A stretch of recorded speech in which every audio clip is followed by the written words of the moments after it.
and moving slow. What is tomorrow? I don't even know. The present's a gift, so the time is now. My chakras are open from foot to ground. There's no way you can put me down. Creating these pyramids with just a sound. Creating these rooms when I come in town. Loving the vibe when the tide's around. Moving the circles but staying on point. I understand that I'm the dark, but the light I gotta keep it close. The conversation goes deeper though. I'm the big man before the blow. We can compare what we already know. Take all these keys and go open some doors. Believing in lies will keep you so sold. Mind of a sage, always searching for more. Heart of a cap, so I barely took that. Astral projection, imagine that. Leaving my body, that is a fact. I was just home and now I am back. This life was just cold and I am my hat. Here to get rid of all this shit that is wet. I felt these munchies right at the park. Ever since then, they done took my heart and left my ego right on the floor. Told me just breathe, we don't got that long. Listen, this is your planet, man. But stay in tune, you are alien. 20 more minutes until I'm gone. Then to infinity and beyond. 20 more minutes until I'm gone. Then to infinity and beyond. 20 more minutes until I'm gone. Then to infinity and beyond. Listen, I'm not slow. I'm a pro when I go off the flow. I was no munchies right, and they done took my heart.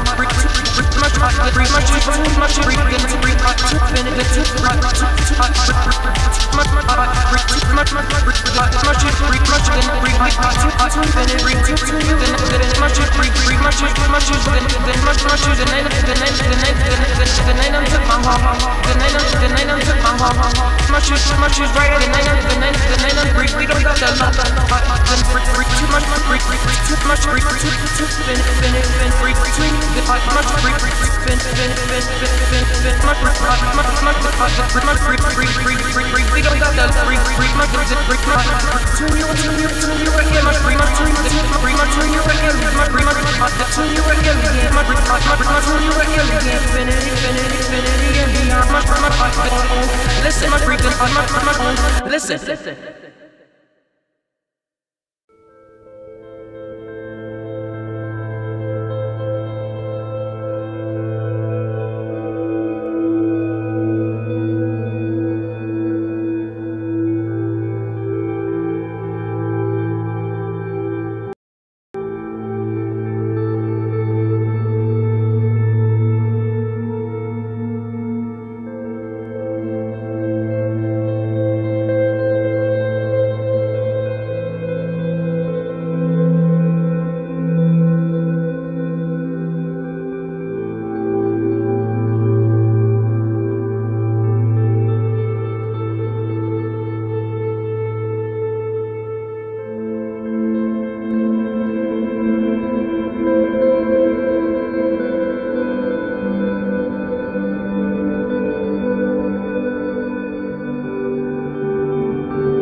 I said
talked a little bit this morning about the relationship of these ideas.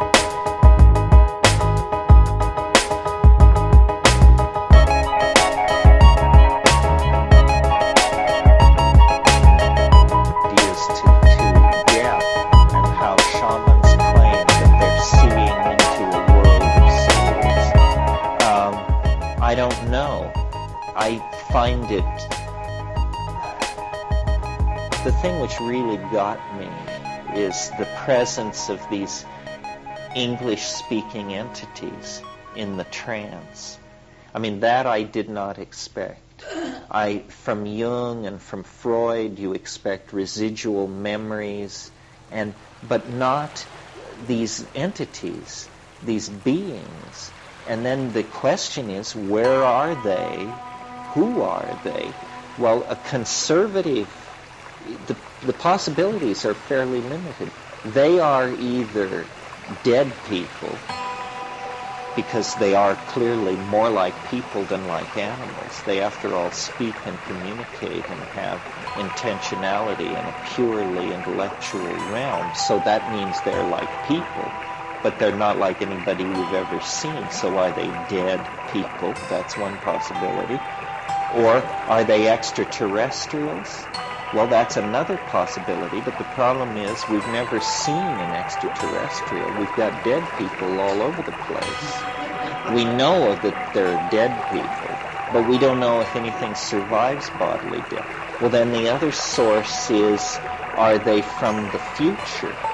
Are they future people?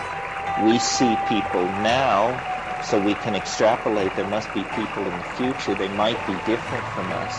Perhaps they could come back. So those are the fairly uncomfortable and limited choices. They're either an advanced state of humanity, they're the souls of the dead, or they're some kind of extraterrestrial dwellers in a parallel continuum.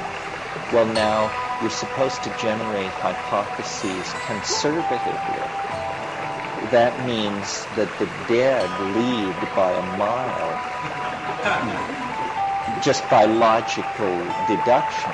So the strangest hypothesis turns out to be the most likely, that these are the souls of the dead, and that and it's possible that reincarnation is something where at a certain point in historical time we find out about it. We learn literally the secrets of death.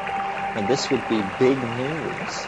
It would be quite a surprise to the forward thrust of scientific rationalism if what it was going to lead to was opening a communication line to the ancestors.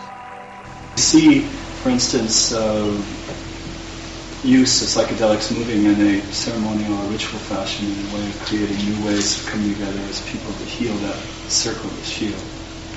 Well, where it's most enduring, I think this is how it ends up being done. People do the work on their own, but then they tend to form into circles. This is how I think the serious psychedelic voyaging gets done, because the circle gives people permission and courage.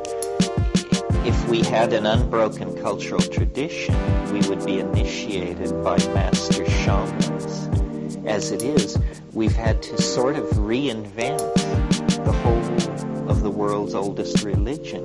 And we haven't done that bad a job. I mean, we shouldn't feel that we have to fault ourselves. The anthropological literature of the world is vast, and if you spend time with it, you will know more about these things on a certain level than most people in a traditional culture. It was very interesting being in the Amazon. You would go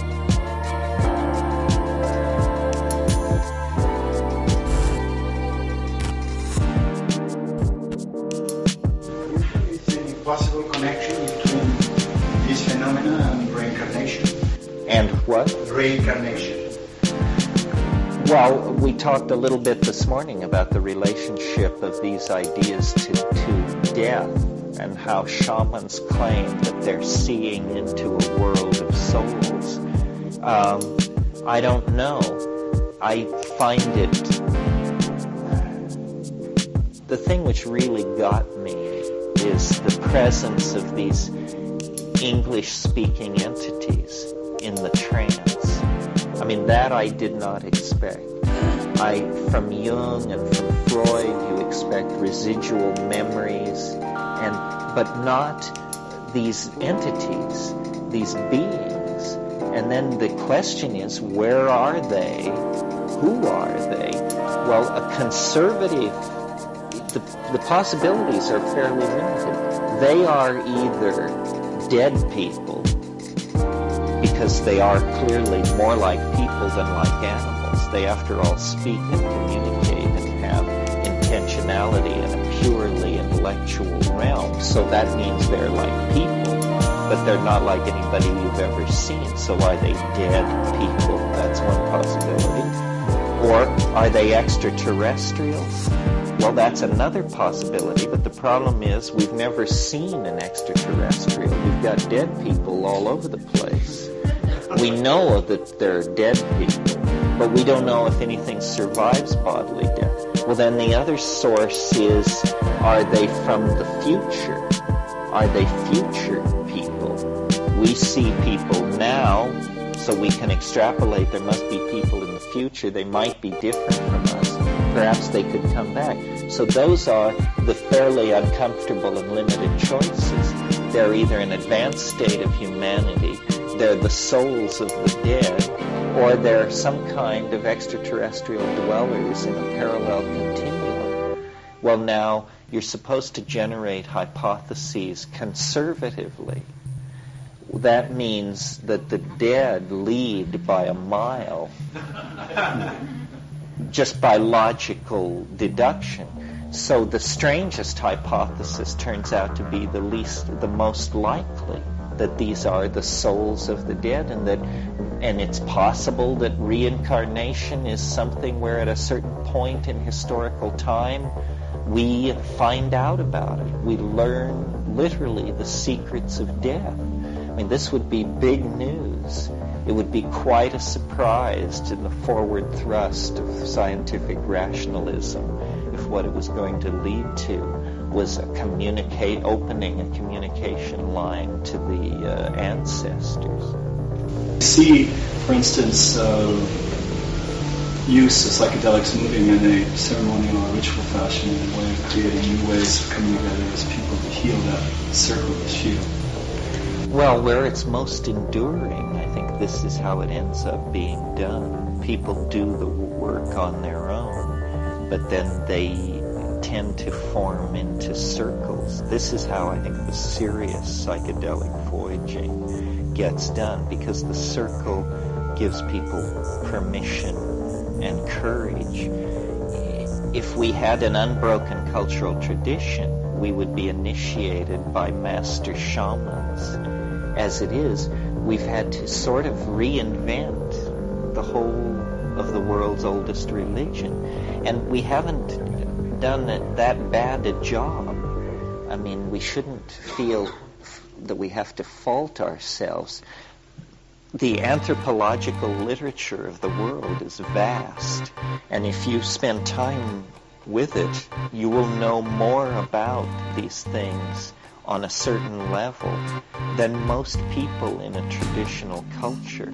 It was very interesting being on the Amazon. You would go with the people and they would show you their plants, and then it might come up that you would say, did you know that the Conibo, who live 50 miles away from you, also use this plant and they call it X?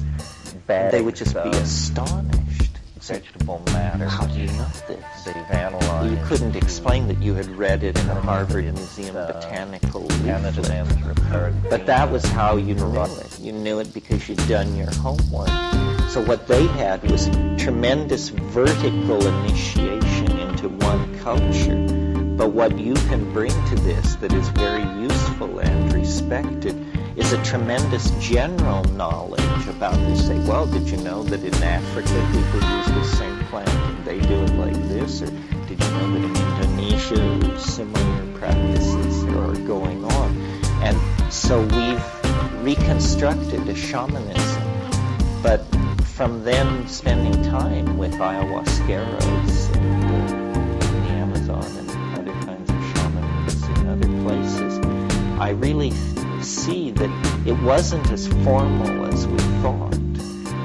There are rituals and songs and techniques, but the spirit of shamanism is open-minded and open-ended. And these people are really doing this out of curiosity to find out the mythological structures created by any kind of shamanic system are largely for the consumption of the client, not the shaman.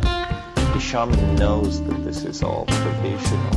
And what we found with the shamans in the Amazon was great curiosity, great willingness to try out novel concepts, to integrate weird ideas into their own cosmology, electromagnetism, viruses, computers. They loved all these things because they saw them as metaphors that they could integrate into their visions. The flying saucer is a metaphor like this, very strong in the ayahuasca mythology. Liz, did you want to say something? You said earlier today or yesterday sometimes, so that's what happens to write things down. The domain in which we operate lies within our minds. And I'd like to know how that, I'm always confused about real and not real.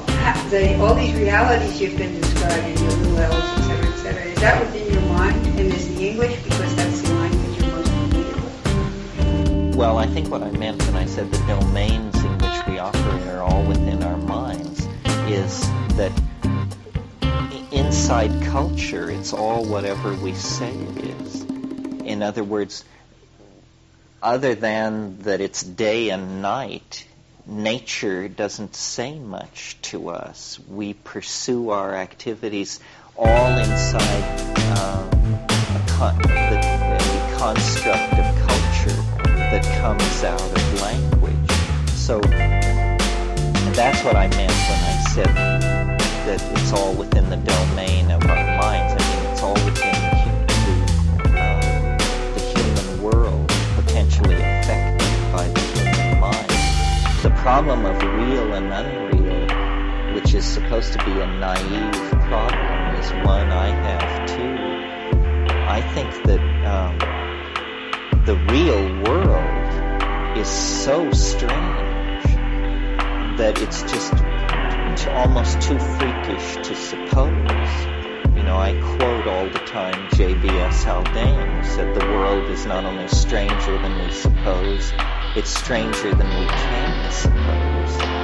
This is a tremendous liberation once you grab onto it. It's really true. I mean, how many of you know that it's really true that the world at any moment could come completely and utterly apart? And have you seen that happen? You know, that's really what I'm concerned to communicate, is the provisional nature of reality. It does have a certain momentum, and thank God for it, because, you know, who could stand it? We're always coming unglued.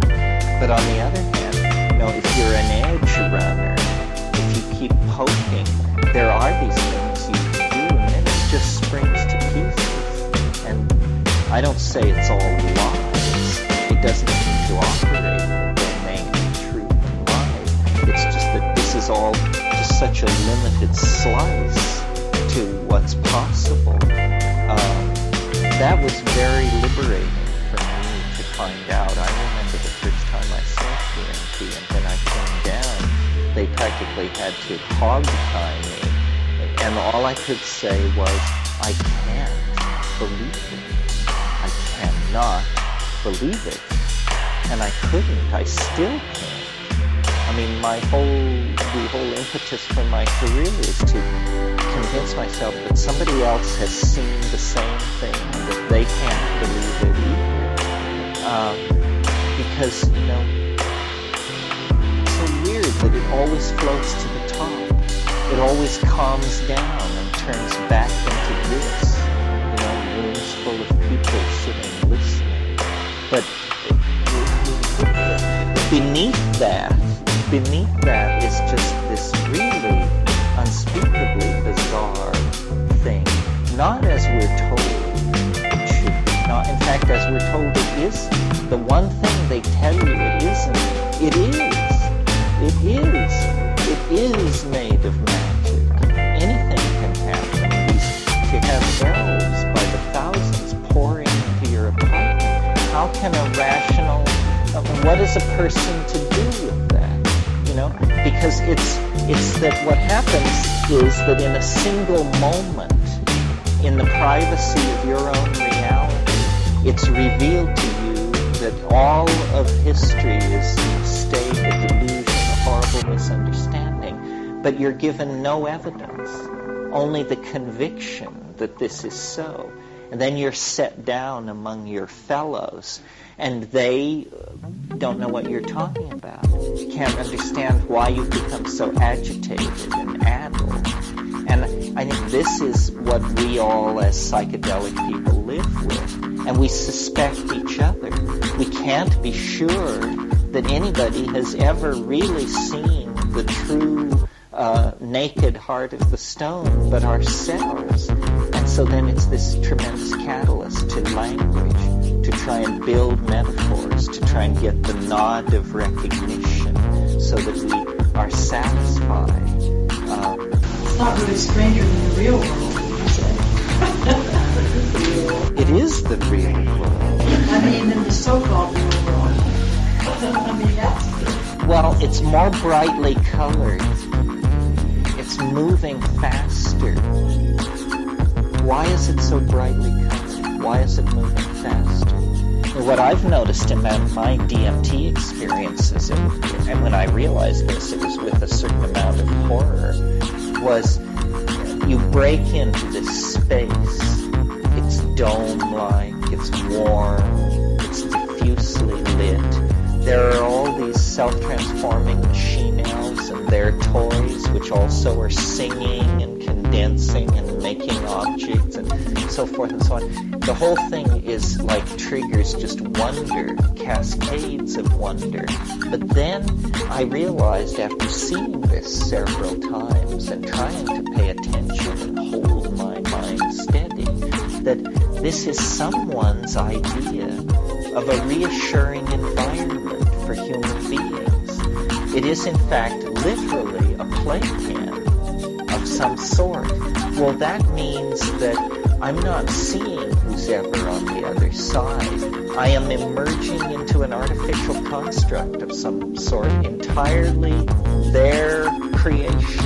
Well, then it just begins to lift this veil, and there's this howling begins, and you just begin to fall forward into it, and you realize, it is the Sephiroth and the Shekinah. It is the howling between the worlds, but it is approached through an infinite number of veils that reassure, coddle, control, confine.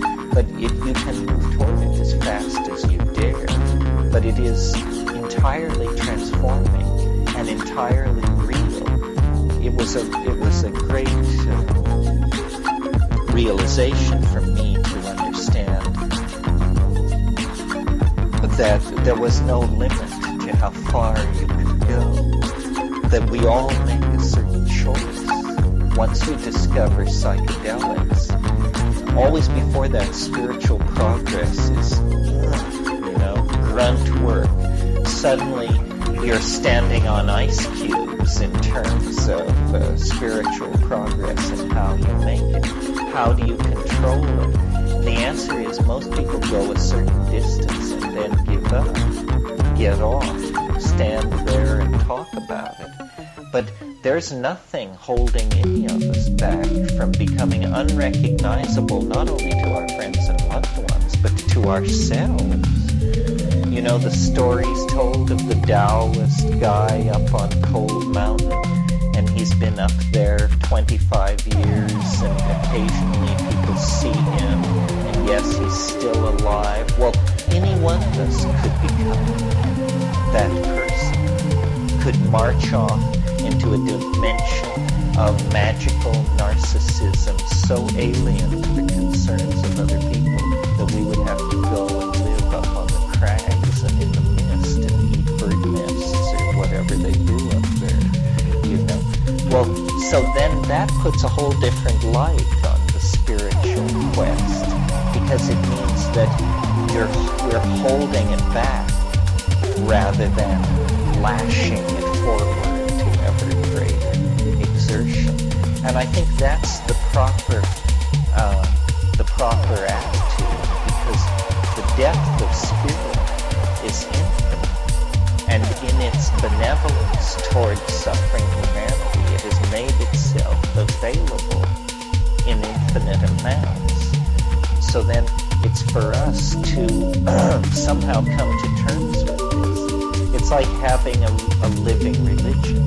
It is having a living religion, because it's having an infinite source of gnosis, of understanding, available. About meditation as preview to death. It says that it conditions you to enter the bardo, so you won't shy away from the meditation and go into it fully. Do you see any role in meditation as a preparation for psychedelics, or when you just talk about meditation, in your opinion on it in general? Well, it teaches you to sit still, which is a precondition for psychedelics. Keeping still is one of the hexagrams of the I Ching. People often ask the question you asked, or in slightly different forms. They say, well, isn't there another way to get there? Is it so narrow? Is it so specific to these plants? And, the truth is, I don't know. I'm not an expert. All I know is based on my experience. In my experience, these things can only be approached this way, and who would want to approach them? We don't want this to become so generalized that by closing your eyes and ripping off a few om-tat-sats, you fall into the kind of states I'm talking about. That would be extremely unwelcome and nearly I don't understand this problem with how you achieve it. To my mind, obviously you can't do it by yourself. Obviously you can't do it on the match because it's a meeting with another entity. There has to be an other, and it has to be objectified, even if it's as a plant or a mushroom. So basically how I read these meditation texts is they teach you about psychological phenomena. They teach you what you may see when you close your eyes and sit for days and watch. The thing about meditation in my own experience is that it's just tremendously boring. However, everything you're doing will be very useful to you when you take a psychedelic. Then it works. Then there is this flow of imagery. I am maybe a very lumpen person, but that's all right because a lot of us are lumpen, and I wish to speak for that slice. There may be supreme aesthetes balanced on such razor's edge of metabolic peculiarity that at every moment they are at one with the mystery. But that butters no bread for the rest of us. You know, we're trying to create a kind of democratic consensus here about this stuff. And it seems to me the plants were put there for this purpose, and they achieve it so easily. I mean, I practiced yoga at times in the past and had some amount of success with triggering exotic psychological states. But they were very difficult and time-consuming. And then they always told you that wasn't what it was about anyway. You were becoming distracted by phenomena. Well, why bridle then at just chowing down on 5 grams of mushrooms with the knowledge that, you know, you'll be fine in 12 hours? So it's really a matter of using the tools. There are all kinds of altered states, weird states of sexual abstinence and states of various kinds of agitation and this and that. But what I'm interested in is just this very specific set of phenomena, and I don't really make any claim for it to say, you know, this is the spiritual path. I don't say that. What I say is this is the most interesting thing around. But it's very specific. For instance, I don't like drugs which mess with your mind in the sense of that distort your value assessing ability. The drug which comes to mind is ketamine. Ketamine is an extremely powerful synthetic drug that creates an experience which, if you haven't had ketamine, you don't know what this experience is. It's that specific to it. But, hell, the house could burn down around you and it would arrive as an unconfirmable rumor on the dark side of your metaphysical imagination with this stuff. I mean, you would never lift a hair, it would never enter your mind that there was a problem. Datura is like this too. Datura severely distorts reality. The day I knew that my experiments with Datura had come to an end was one day in Nepal. I was talking to a friend of mine in the market about his Datura experiments and how much he'd been taking recently. And in the course of the conversation, it came out that he thought we were in his apartment. And I realized, looking at this poor soul, that there had been severe degradation of core information processing, and that, you know, we had to get back on the wagon or we weren't going to get out of there. But so then let me describe for a moment the state of mind on DMT is, if you keep there is a tendency to give way to absolute astonishment. But if you can hold that back and pay very close attention to what's going on, you will discover that it didn't do anything to you. That here you are suddenly in the midst of a raging universe of hallucination, and you are you, and you are who you were before, and it has not in any way inflated, repressed, suppressed, distorted, or skewed anything. You're just saying, aha, wow, I'm really smashed. The input is reaching overload, but there must be this core observer who's never overwhelmed, and this persists with most of the tryptamines. Now, sometimes it is overwhelmed, but when it's overwhelmed, it's the last thing to be overwhelmed, and the first thing to pop back into existence at the end of the period of overwhelmment. So sometimes on ayahuasca, you just lose it for a period of 20 minutes or something. But then you reconstruct, and you're there like a little cork popping up to the top of the ocean. Say, oh, here I am. It's me again. So this is very important to be able to observe. With DMT, the reason it's so fascinating is because the input, the content, seems to be almost entirely confined to the visual cortex. It's something that you look at, and it comes toward you, and it relates to you. There is a weird distortion of body image, but it's small potatoes compared to most of what's going on. And you can maintain this I-thou relationship. So, my tastes may be narrower than some people. Some people just like to get fucked up. And they go one way and then another, and a few reds and chocolates and a bit of that. Yeah. Nothing to be frightened about with the elves. I mean, it sounds like they could be demons if they want to be. They could be. They're demonic. They've never done anything bad to me. It's that they're human.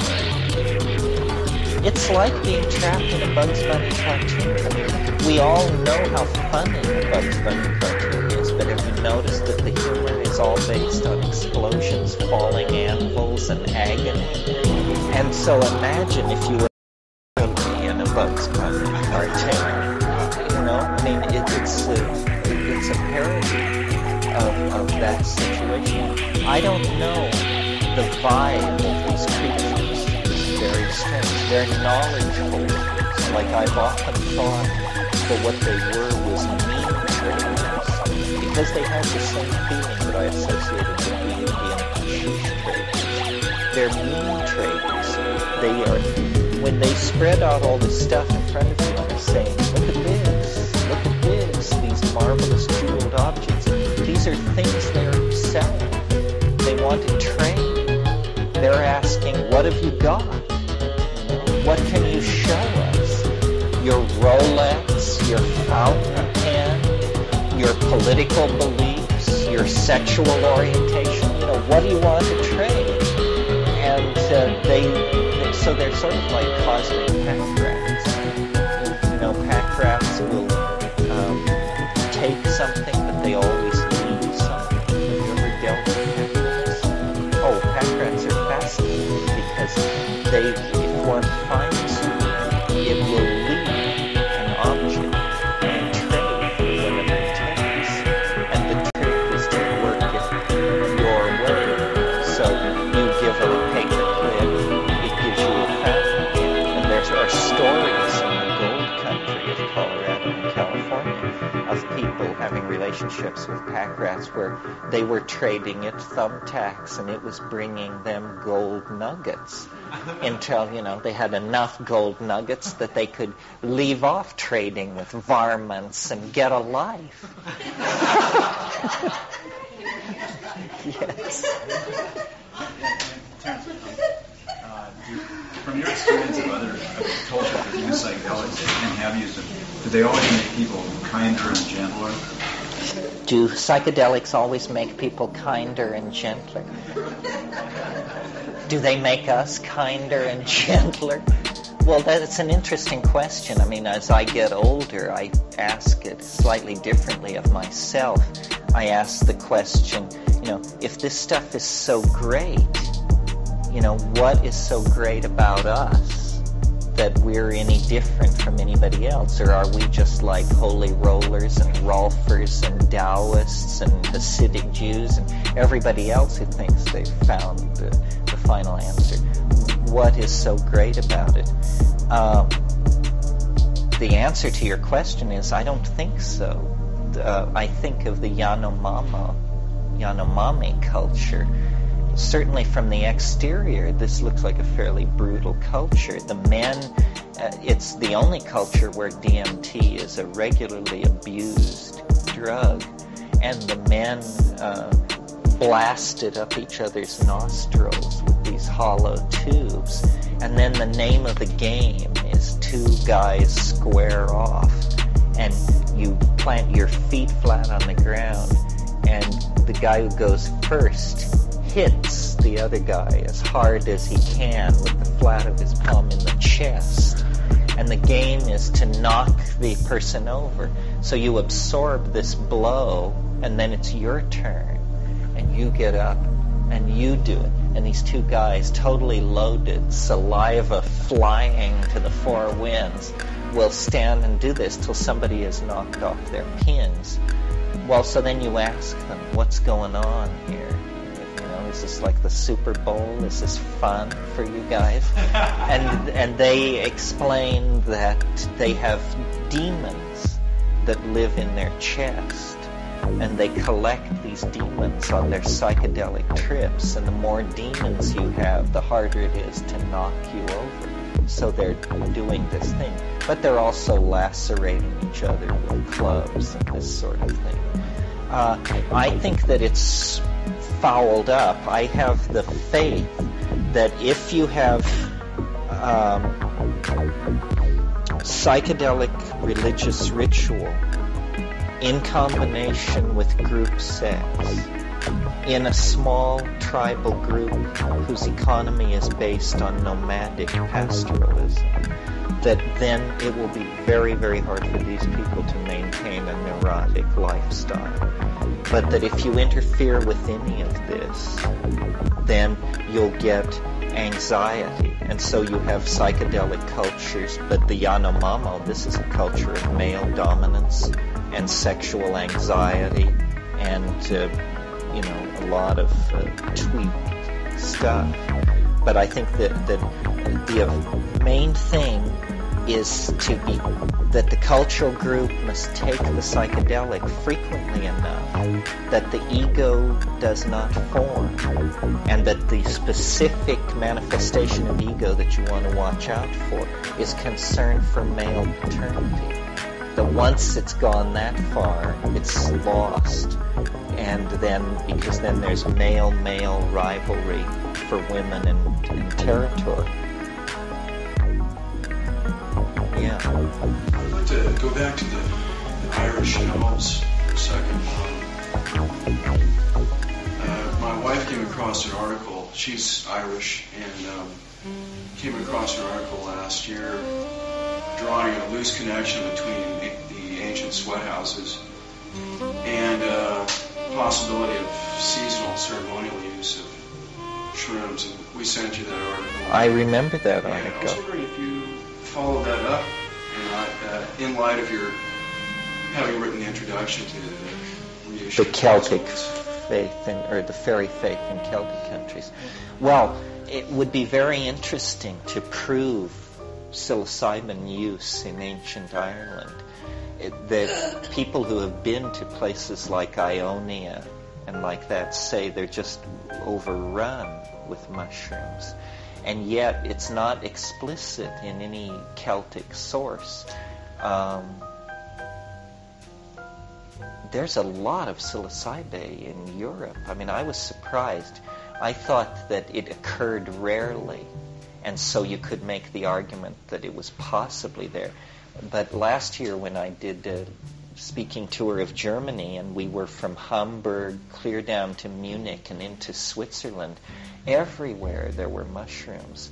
And we would talk like we're talking here and then have lunch recess, and people would come back 2 hours later with small grocery bags full of these things. Well, I don't understand the peculiar... there must be something we don't quite grok about why the mushroom image is taboo. Maybe because it looks like a penis, but that doesn't really sound right to me. But why is it so rarely portrayed in all these areas where it must have been used? For instance, in the northwest coast of Oregon and Washington, there are something like 22 indigenous species of psilocybe, no anthropological record of mushroom use by the Northwest Coast Indians, who were clearly paying attention. I mean, when you look at their carving and painting, they were paying attention. Where is the record of mushroom use? In ancient Ireland, and throughout the Celtic area, into Germany and Bohemia, no visible use of mushrooms. In the culture of old Europe that Maria Gimbutas talks about, again, a prohibition of the image. So this is puzzling, not easy to understand.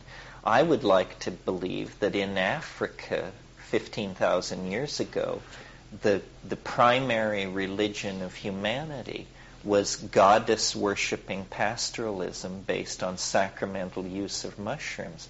But again, the physical evidence is just a few petroglyphs, drawings on stone, and it isn't a strongly proven case, so it's not well understood. It's hard to believe that the Irish weren't mixed up in this somehow. I mean, it seems so basic to the Irish soul. Yeah. How many grams of mushrooms do you recommend taking? 5 dried grams. And you should weigh it. You should invest in a little scale and weigh it, because people eyeball it and they inevitably choose much less than is the correct amount. And if you're taking fresh mushrooms, you should take like 60 grams, because it dries down by a factor of more than 9 to 1. Cubens always talking about Strepharia cubensis because that's the one people cultivate. Some of the wild ones are stronger, can be taken in smaller amounts. But I think it's good to take Strepharia cubensis because then you know what you're getting. Because it's, some of these small psilocybes look physically very much like Galerina species that have irreversible liver-destructive toxins. So if you eat a Galerina, you'll have a very bad experience, or maybe a very good experience, but none of us will ever. How about the Amanita muscaria? Well, this is a very controversial mushroom that occurs worldwide. You all know this mushroom, the red one with the white dots on top, the toadstool, it's used in Siberia and places like that as an intoxicant. Gordon Wasson thought that it was the basis of soma, but it now looks like it probably is the basis of soma, and that it's very variable, seasonally variable, geographically variable, genetically variable. So you never know what you're going to get. It's very hard to obtain a reliable, desirable intoxication from that mushroom. It's another one of these. There are a lot of these things that are sickening, distorting, and that after you've gone through a night with them, you feel reborn because you're so damn glad you lived through it. But they're not really psychedelic, Any other questions? Before about this, something about the dead ancestors. Oh yeah, what about I saw hand recently in some News magazine that stated just because they're dead doesn't mean they're smart.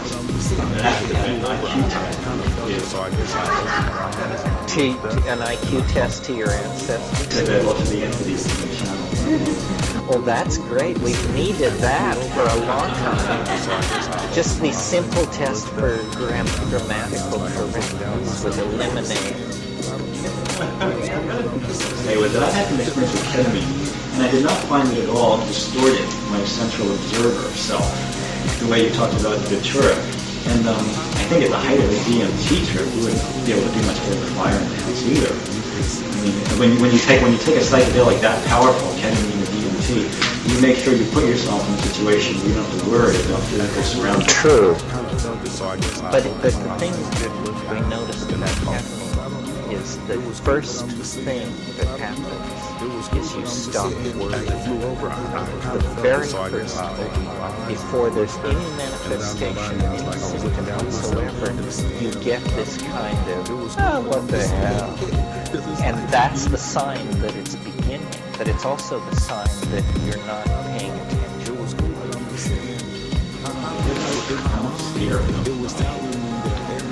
Well, I think it also depends on the dose. Yeah, well, see, I didn't do it that many times. And it was reality, literally. I noticed that people who get to dose down tend to settle on somewhere around 50. And this is probably, I shouldn't be speaking about this,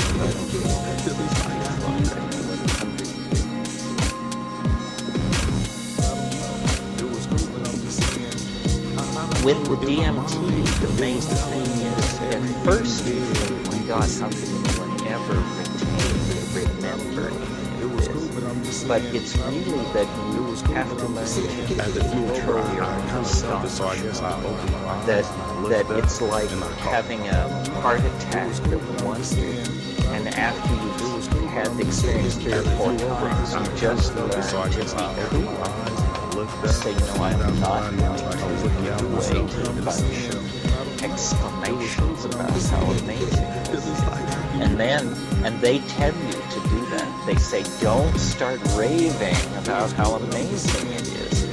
Pay attention to what we're doing. We know that you're blown out. We know that you're amazed. Yes, yes. Now, pay attention to this. And then they try to convey this linguistic, this visible language. And I don't understand what this is all about. Is this always been what they tried to convey? Is the message always the same? Is there an urgency about visible language? Or how much of the message is already present in me? Is it a message tailored for me? Like this question of whether or not these things are ancestors. Then you get into questions like, what ancestors are they? Like, I do not feel when I break into the space that this is my dead mother or my grandparents. I feel that it's more, that it's just sort of local spirits. Yes, who would have thought? A little white-haired old lady. And then sometimes I think that the reason it's so hair-raising is because the chief soul in this weird place is actually your soul. And that the hair-raising aspect is, it's not just any dead person or a dead relative, it's you dead. And that's the one thing that causes the whole thing to shimmy and fall apart and go into a tailspin of cognitive dissonance. When you realize that the entity you're dealing with is yourself beyond the grave, then you just flood out in the amazement, wonder, horror, and disbelief department and lose the focus and come down. Back here.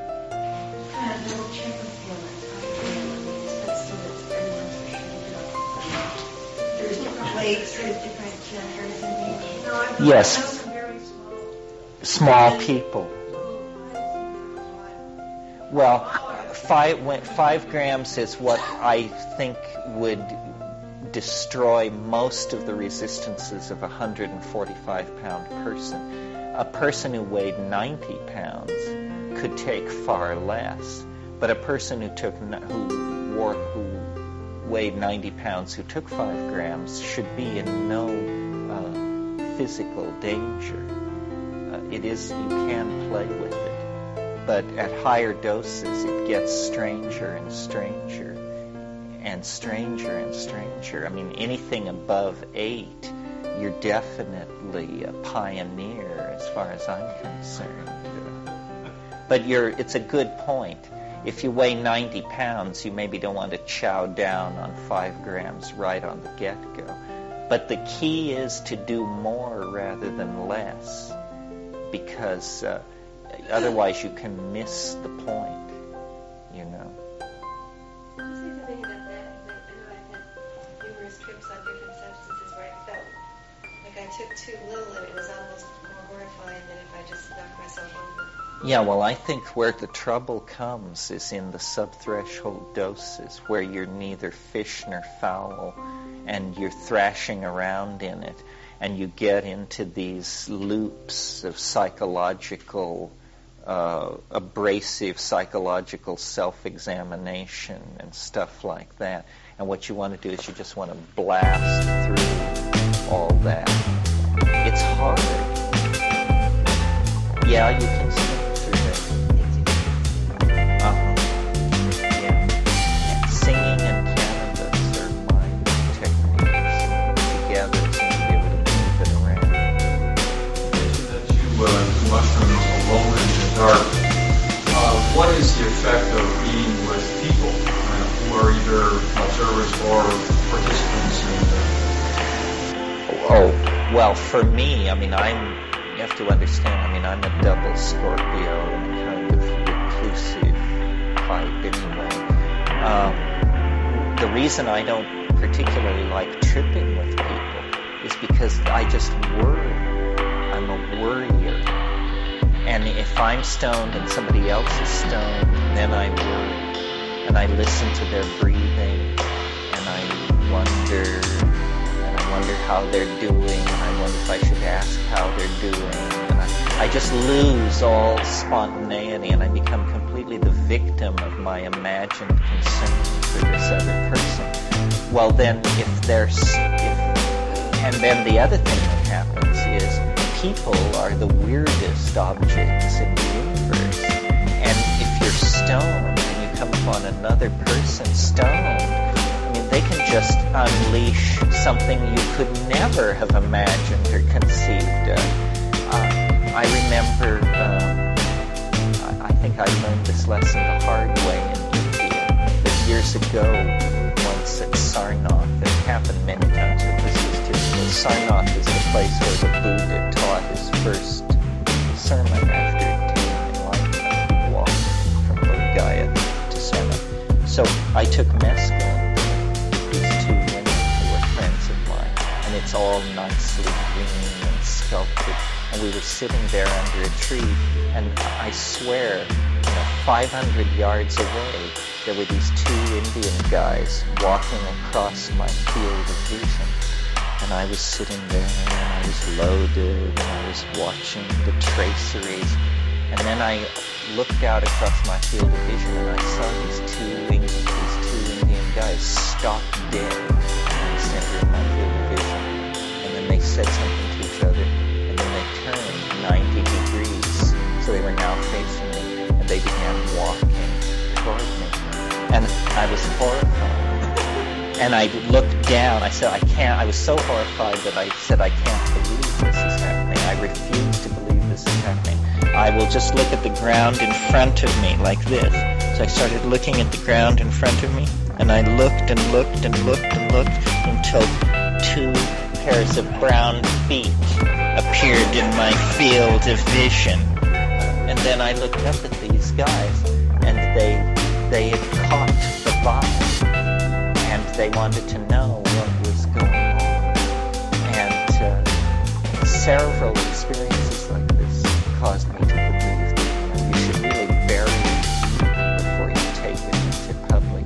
The other thing I've noticed is, if you're stoned in a confined space, there's a certain amount of control of synchronicity. There's rustling in the corners and batting at the windows and so forth. But this you can handle. But if you take it out into public, God It's just absolutely uncontrollable. I mean, you could be struck by a meteorite. You could be abducted by extraterrestrials. A safe could fall on you. Anything could happen because the statistical disruption of ordinary probability is so great.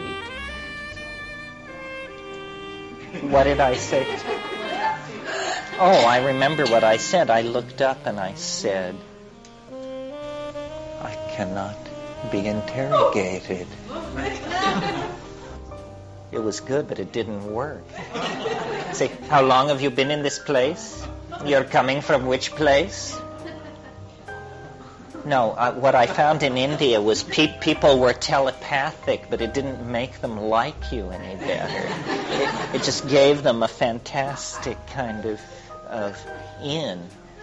But I think group psychedelic taking is very promising, and people who can do it, groups that can do it and stick with it over years, log amazing experiences. But it's very hard, because what immediately emerges if you have a group of people doing this stuff is it will veer off in some weird direction. One person will get a quote-unquote funny idea. And then the funny idea, everybody polarizes for and against the funny idea. And then they have to decide, well, they're losing, so-and-so's losing their mind. They're in too deep with this. Say, no, this is the answer, and we're moving. And quickly cognitive dissonance builds up, and it's very, very hard. I have a correspondent in the Midwest, a group of psychiatrists who over 6 years took mushrooms once a month together, and they went through amazing contortions of wife trading and not speaking and denouncing and embracing, and just because they were, because it just unleashes this stuff and then it crawls around. So I prefer to do it by myself and then, get all combed and pinned back together before I present myself to the troops in the morning, because in the height of the thing, you could proclaim anything. It's possible for a group of people who've been fairly experienced with psychedelics to get together, wanting to do this very wonderful group telepathic thing, and to create what they think, at least to try to anticipate what might be things that would pull it apart. It's hard to anticipate. I mean, I've really found that the way the mushroom works is it reads you perfectly, much better than you can read yourself. And then it comes at you with the one thing that you are vulnerable to. And because it knows you like an open book, and can lead you practically any direction that it wants. But I think group work is interesting and should be pursued, and couple work is very interesting and should be pursued. I'm very conservative. I mean, my approach to it is I basically turn it on and then I back off and watch. That's all I ever do. And I've seen, I don't have the magical mentality. I don't want to get something or take control of someone or a situation for good or ill. But people who do make great progress with these areas, I mean, people who want to design electronic circuits or play Bach on the piano. But I don't do anything. I'm interested kind of in the essence of the thing, what it is, the ding on seat thing in itself. And that's why I don't listen to music. This horrifies some people. So you don't listen to music? No, I mean, I have listened to music. I know what it does to music. It makes it the best thing in the world. But without music, it also can do that. And so I sit in silent darkness, and I maintain that's where, the essence of the thing is. Then it's not colored by sound or light or expectation. I'm trying to see beyond the mask. see what this thing is in itself, for itself.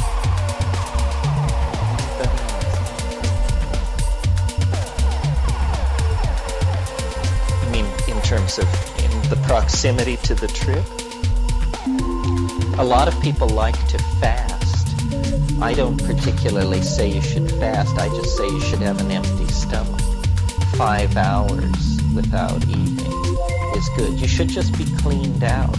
You know, bring a certain amount of attention and respect to it. And it's very, very kind to beginners. The complexity comes later in the unfolding of the kinks of the personality. But I think it's very gentle to beginners. You mean, actually, what does it consist of?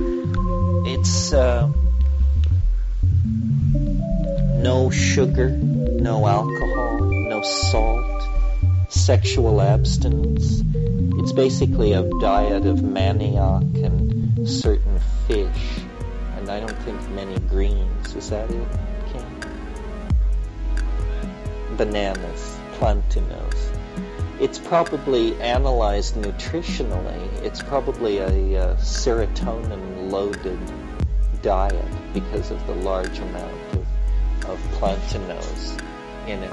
But it's a bland diet. It's just setting you up to be sensitive, I think, to the uptake of the alkaloids. That's an MAO inhibiting. Yes, ayahuasca works through inhibition of MAO. Good point. You see, normally DMT would be destroyed in the gut, but if you inhibit monoamine oxidase somehow, then it passes through the gut and is absorbed and passes into the blood. This was not known by Western pharmacology until the mid-1950s. But it's always been known in the Amazon.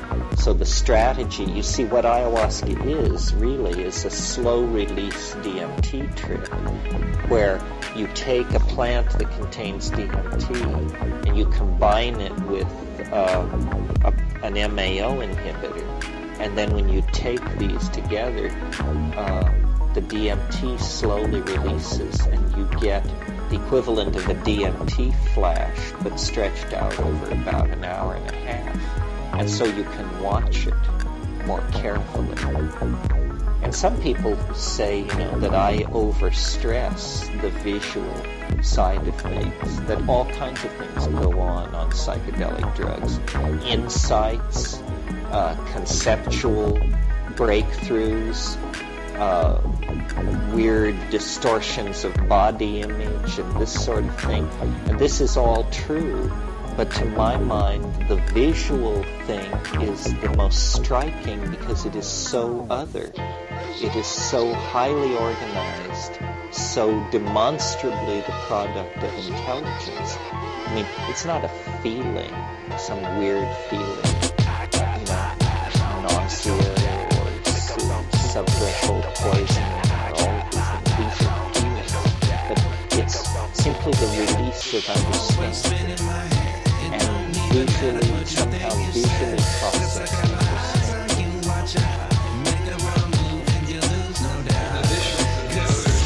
Possibilities that souls of the dead and extraterrestrial. Would you entertain the idea that what we're saying might be simply constructs from the subconscious? Yes, well, that's the other possibility. Carl Jung had this wonderful phrase in talking about elves and fairies, and he said, autonomous psychic components escape from the ego's control and present themselves as independent beings. Well, that's just a description of a pretty twisted around state of mind. It's the idea, that you see the self in the mirror, and then you bring the mirror down and shatter it, and suddenly there are hundreds of selves, each fragment of the mirror. reflects a self. This would be a conservative theory of what these things are, except that they don't look very much like the self. The shock in DMT is, if this is myself, then I don't know who I am. But yeah, one thing I've thought of in an effort to explain it is that they are fractally parts of the personality. That an elf is, you put 10 elves together and you have a personality, or something like that. And so these elves are literally autonomous psychic components that have broken free from the control of the ego. We say we've fallen to pieces, always talking about the psychedelic as a boundary dissolver. Well, maybe what happens when you smoke DMT is the boundary dissolves so quickly that you can say of the situation, that's me all over, because you're literally bouncing off the walls and visible to yourself. The illusion that you are stitched together within a body has been shattered, and your several or multiple personality components are jumping around the room. I think the most extreme case of that I ever saw was once I used to smoke. I don't recommend this, but in my vanished youth, I used to smoke DMT, and I smoked the DMT, and it was wild. It went on for a long, long time. It was very intense anyway. And suddenly, right in the middle of this trip, this woman came back from Easter vacation, came charging up onto the front porch of this house, and threw open the front door and ran into my bedroom door and started beating on my door furiously. Well, being a double Scorpio and secretive anyway, I just was like, had a heart attack. And I jumped off the bed, right out of this DMT flash. I jumped out and I landed on my feet in the middle of this room. And something about moving so suddenly had like shattered the distinction between the two continuums. And I carried it all into the room with me. And so the room was then filled with elves. And they were hanging off my arms and spinning me around. And there was this geometric object in the room that was spinning and clicking. And every time it would click, it would hurl a plastic chit across the room that had a letter in an alien language written on it. And these elves were screaming and bouncing off the walls. This machine was spinning in the air. These chits were ricocheting off the walls. And I was trying to deal with Rosemary in the middle of this. And, it was a too muchness. It was a case of seeing too deeply into it. And you haven't said, too many of those things that become reluctant. This is why I'm very cautious. The notion of having enough chutzpah or will or something to want to try and use this stuff, I can hardly imagine using it. Every time I encounter it, my wish is to not be destroyed by it. And the idea of losing it just seems like blasphemy.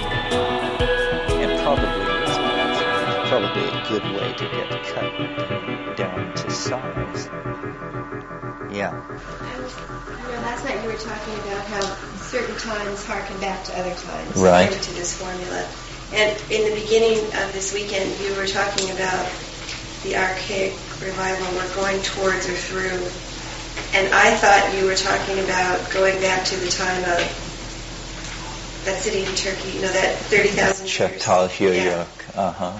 Could you say a few words about that?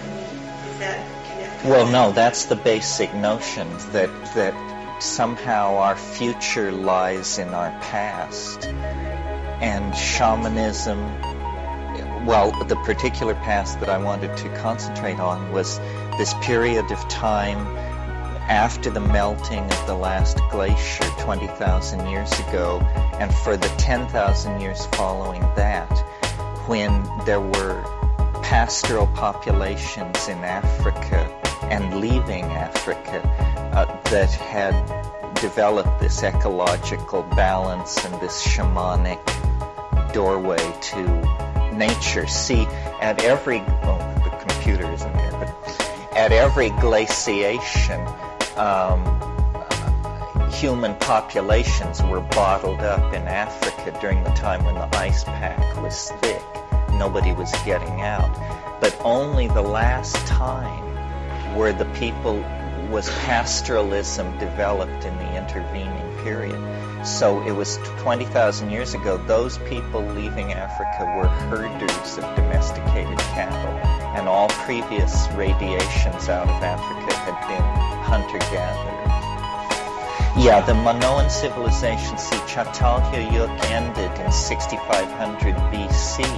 But what's interesting is this is when you get the earliest Minoan settlements.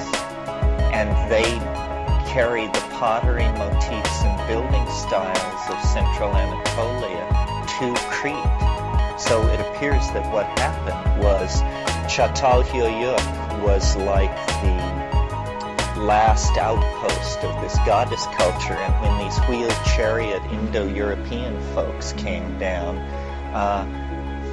the survivors of that actually went to Crete, and Crete became this weird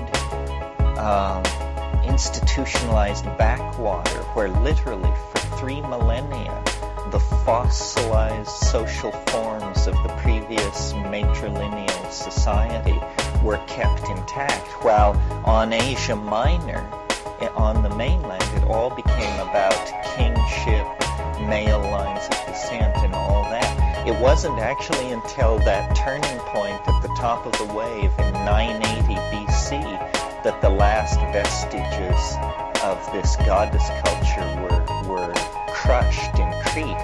And even then, you see the strain of deep psychedelic mysticism that enters Greek religion is all imported from Crete. The northern Thracian strain in Greek religion is rational and airy and oriented toward physical space, but out of Crete came, rites 3,000, 4,000, 5,000 years old, and it was always said, even up until classical times, that the rites that were celebrated in secret at Eleusis were celebrated openly at Heracleion and at Gnosis. So that's the connection.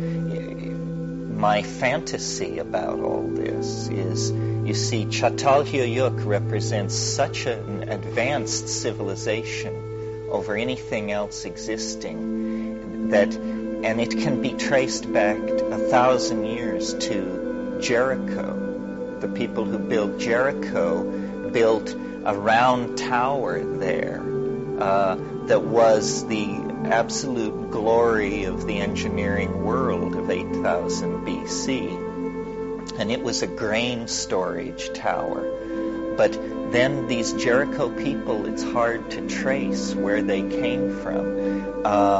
What I think happened is that when you look at the stratigraphy of the Nile Valley, you discovered that actually there weren't people in the Nile Valley much before 10,500 BC. Then suddenly these people appear who are called Natufean, and they build under the overhanging lips of cliffs and have a certain style of fetal burial in a honey pot and certain other characteristics, Natufeans, and they appear out of nowhere. Well, anybody who's studied them has wanted to connect them to the culture of old Europe that Maria Gimbutas talks about, simply based on the fact that they were so culturally advanced that the bias of all these scholars is to say, well, they must have come from the Balkans. But when you look at them as a cultural horizon, you see, to my mind, that they are unmistakably African. And that when you go to the Tesseli Plateau in in southern Algeria, you find the same style of building, of living under the lips of caves, and this same coarse-grained black pottery called Sudanese ware. The pottery, the animal motifs, the fixation on the vulture, the jackal, and the cow, these are all African animals that occur at Chatal, seems to suggest that there was actually a sweep of African civilization and out of Africa into the Middle East around 10,000 BC. And these people built Jericho 1,000 years after that and settled southern Anatolia 1,000 years after that. Well, this is what this suggests then is that you could go out to the Tesseli Plateau with sufficient resources and conduct an archaeological survey, and the ultimate payoff in this fantasy is that you would unearth the archaeological equivalent of Eden. In other words, you would discover the Ur spot from which the Chatal civilization came, the site of this mushroom-using goddess cattle civilization. And when you read the accounts of the Tesseli Plateau, there's every reason to think that this strategy would work. It's a windswept sandstone escarpment, and Henri Hlot, who did the preliminary exploration out there, said that in these arroyos where the sand has been cleared away by the wind, there would be Neolithic stone chippings and detritus, sometimes up to half a meter thick, indicating, thousands and thousands of years of continuous habitation when this was all green. There is an enormous unexcavated tell out there that has never been dated, that is just carried on the archaeological surveys as presumed pre-Islamic.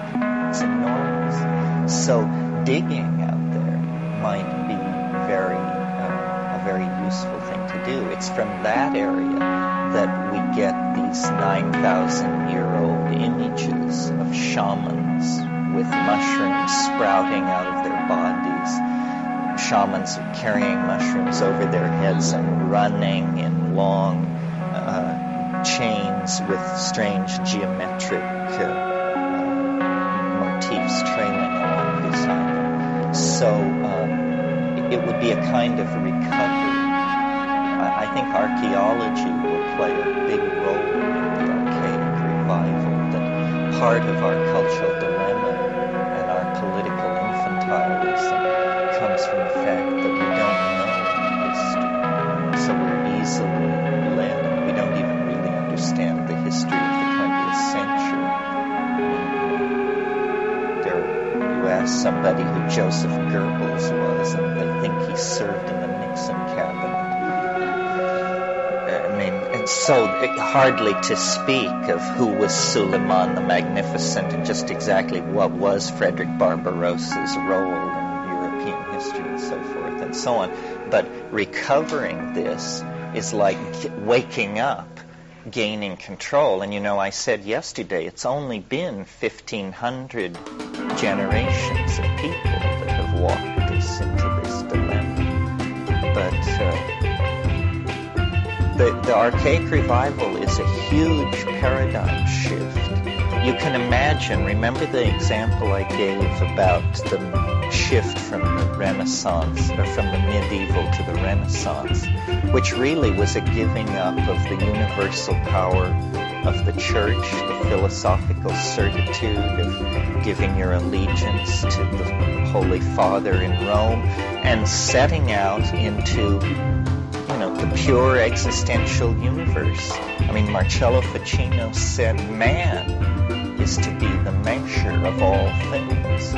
Well, this sounds like old hat in 1990, but in 1480, this was such a dizzying notion that it can hardly be imagined. Giordano Bruno went to the stake, was burned at the stake for insisting that the universe was infinite in all directions. He said, no, the stars and planets go on to infinity. And they just said, only a demon could inspire inspire a thought like this. But the transition that we're asked to make, that was a transition, you see, from the certitude of dogma to secular existentialism. The transition that we're being asked to make is somewhat similar, but to my mind, deeper, more challenging, more profound. It's the shift from scientific certitude to a complete embracing of non-closure, to actually begin. It's a kind of maturity. You know, what we're being asked to do is to grow up and realize that, you know, there ain't no free lunch. There aren't always happy endings. Not every story ends with the German Shepherd running in and licking Grandpa's face and everybody laughing, and so forth and so on. You know, hard truths. And this lack of closure thing, I mean, I feel it in myself. And I assume, you know, that ontogeny recapitulates and so forth, so that, you know, the struggle to become a real human being is the struggle to give up having it actually make any sense, ultimately. Where I think it was, of all people, Robert Frost who said the secret of a happy life is learning to enjoy people you don't approve of. Well, you know, there's something, what that means is you're surrendering to life. You're just saying, you know, it's bigger than I am. I may not like drag queens, but there they are, and I should get used to it. I should make the adjustment. This kind of thing. In other words, recognizing the complexity of the situation. And science has been like a centuries-long bender to exorcise precisely this kind of uncertainty from life. And, you know, to reduce it all to atoms blindly running under the control of mathematically describable fields of force.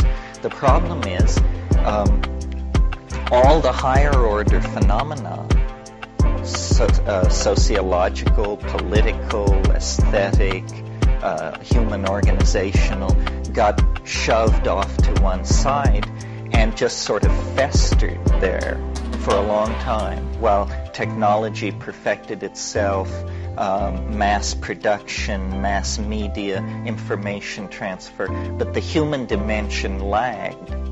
And now there is this tremendous imbalance between like the technological descriptive power of the culture and its moral and ethical power to direct itself toward any kind of rational goal. Well, when this happens in a society or even in a personality, you can sort of make a Jungian model of this, you get what's called compensatory phenomena, or at least that's what it used to be called. It means eruptions of material from the unconscious that is organized and constellated like a message, like an attention-claiming thing. In a person, in a personality, it ruptures as a symptom. It may be an attention-getting symptom to then bring other people into the caregiving loop or something like that. In a society like our own, a scientific society, it takes the form of the irrational appearing in strange forms. A good example of this in the past is the birth of Christianity in the center of the late Roman Empire, or the early Middle Roman Empire, where, you know, the people who were administering the world at that time were Romans educated by Greeks who were Epicurean atomists, not Platonists, not followers of Heraclitus or Pythagoras or any of the flashy folks we're into. They were Democritean atomists, rationalists, materialists, would have been very comfortable in a modern chemical engineering company. And they could not conceive that the irrational could hold any threat to their world. Meanwhile, they had dark-skinned servants in the kitchens and in the gardens, Jews, Greeks, Phoenicians, people brought from the Eastern Mediterranean. And among these people, specifically the Jews, this rumor began to tear loose about a Galilean politician who had somehow tweaked the Romans and then risen from the dead. Well, any Roman administrator listening to his illiterate cook or gardener babble out this story would just, think, these folks is getting stranger every day. But what was actually happening, was a message was being enunciated which within 50 years would be hammering at the gate, well, make it 90 years, would be hammering at the gates of Rome with all the power of an invading army. In a similar way, the kinds of eruptions from the unconscious that characterize the 20th century are trying to serve a similar function. Well, I don't know where you want to put it, but like, for instance, the eruption of the beast man in the episodes of persecution that happened in Europe during the 20th century, persecution of Jews and Gypsies and Slavs. This, was tremendously shocking to the sensibilities of so-called civilized people, because people said, my God, we thought that ended with Frederick Barbarossa, or we thought that ended with Nero. How can 20th century people, the neatly clipped and manicured cities of prosperous intellectual Germany, how could it spawn a thing like this? Well, the answers are complex and multi-leveled, but from a very broad perspective, what is happening is the unconscious is erupting into history, leaping onto the stage of history, claiming the undivided attention of people in a way that surrealism, which was a limp-wristed artistic movement by comparison to fascism, never could. Similarly, you get that under control. The beast is supposedly suppressed by making, notice, a pact with a greater beast, that a demon can be summoned from the heart of matter with the purpose of wasting the cities of Germany. But then it arrives too late for that, but then it's good for the Japanese. So it's this opera about how evil begets greater evil, and people are reaching for ever greater weapons. Then the intrusion of the atomic bomb into history sort of halts that cycle. Everyone stands back and goes for a middle-class existence, and suddenly the skies of the planet are filled with the craft of meddling extraterrestrials who are obligingly dying in the desert and turning up on blocks of ice for Eisenhower to inspect, and all, this whole crazy story. Well, clearly what this is, the unconscious will not go away in the 20th century. Now the wheat fields of England lay down in hieroglyphic patterns to try and shake awake the dreaming primates. It's as though the whole of nature, is infused with a linguistic intent to communicate. I mean, I think this is one of the things you learn on psychedelics, that everything has a story, everything has a lesson, and it's not abstract or remote or removed. I mean, to the degree that you can hold your ego aside, nature can teach you almost anything you want to know. I mean, you can learn hydrology by staring into a mud puddle, I mean, it is all happening right there. But ego is a very subtly interfering factor. I always think, in my own experience at one time in the Amazon, when I was at my most illuminated, I could walk into the jungle and invite butterflies to come down and settle on my outstretched hands, like St. Francis of Assisi, And I would do this, and it would bring tears of joy and affirmation to my eyes, and then it would go on, and the tears of joy and affirmation would clear from my eyes, and in the midst of this pure, unadulterated ecstasy, a tiny thought would form, which was, wouldn't it be nice to show this to somebody else so they could see how great I am? And so then, dismiss the butterflies, scurry back to the camp, gather up a skeptical colleague, bring them back to the clearing, and march out into the clearing with outstretched hands to just have nothing happen, except people just turn away in just, my God, what an embarrassment you've become. That it's all going to end like this. Better you should be eaten by termites. It's a better story. So, it's weird. I mean, Tao is like that. You can't push it. You can't use it. Somebody asked me once, was I worried that the mushroom could be used for evil somehow? And actually, early on, this occurred to me, and I put it to the mushroom. And it basically said, you can't grasp it. It isn't even there if you have wrong intent. You can't even perceive it. It's very selective. And it must be so, because one of the puzzles for me, being in the communication business, is how it spreads, how the tree of information spreads, where it's tolerated, where it's repressed, where it's embraced. It's very interesting. You may have noticed mushrooms get extraordinary good press, or none at all. Even in the height of drug war hysteria, the image of mushrooms is largely neutral, unformed in any direction, otherwise viewed as rather comical, harmless, humorous. It is somehow hardwired into our consciousness, connected into an archetype that we are inherently friendly toward as primates. Probably this has to do with this deep food programming that went on for a long, long time. We literally cannot bite the hand that feeds us.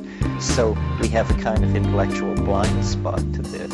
Nevertheless, of course, it is a highly repressed Schedule I drug, viewed in the same category as heroin, cocaine, and what have you. This is because it has, quote-unquote, no recognized medical application.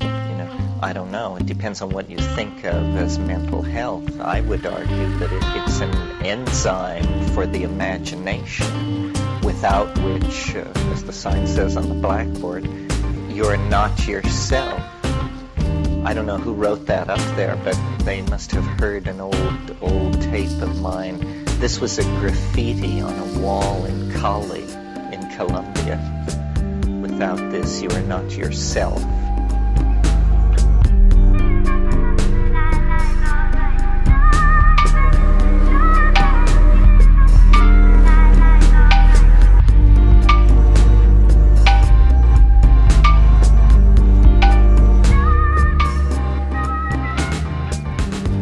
200 BC to 900 AD, where every third male mummy has this extremely elaborate drug kit that is buried with a grinding tool, a snuffing tray, little bird bone tube, even bags of vegetable matter, which they've analyzed to determine that it's Anodonanthera peregrina variety Sibyl.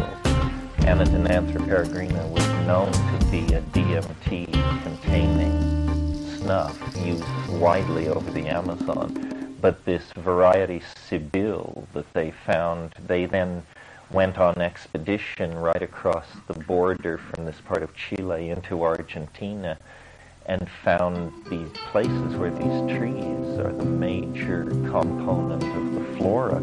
A single seed, they look like black dimes. They're thin and very smooth and shiny.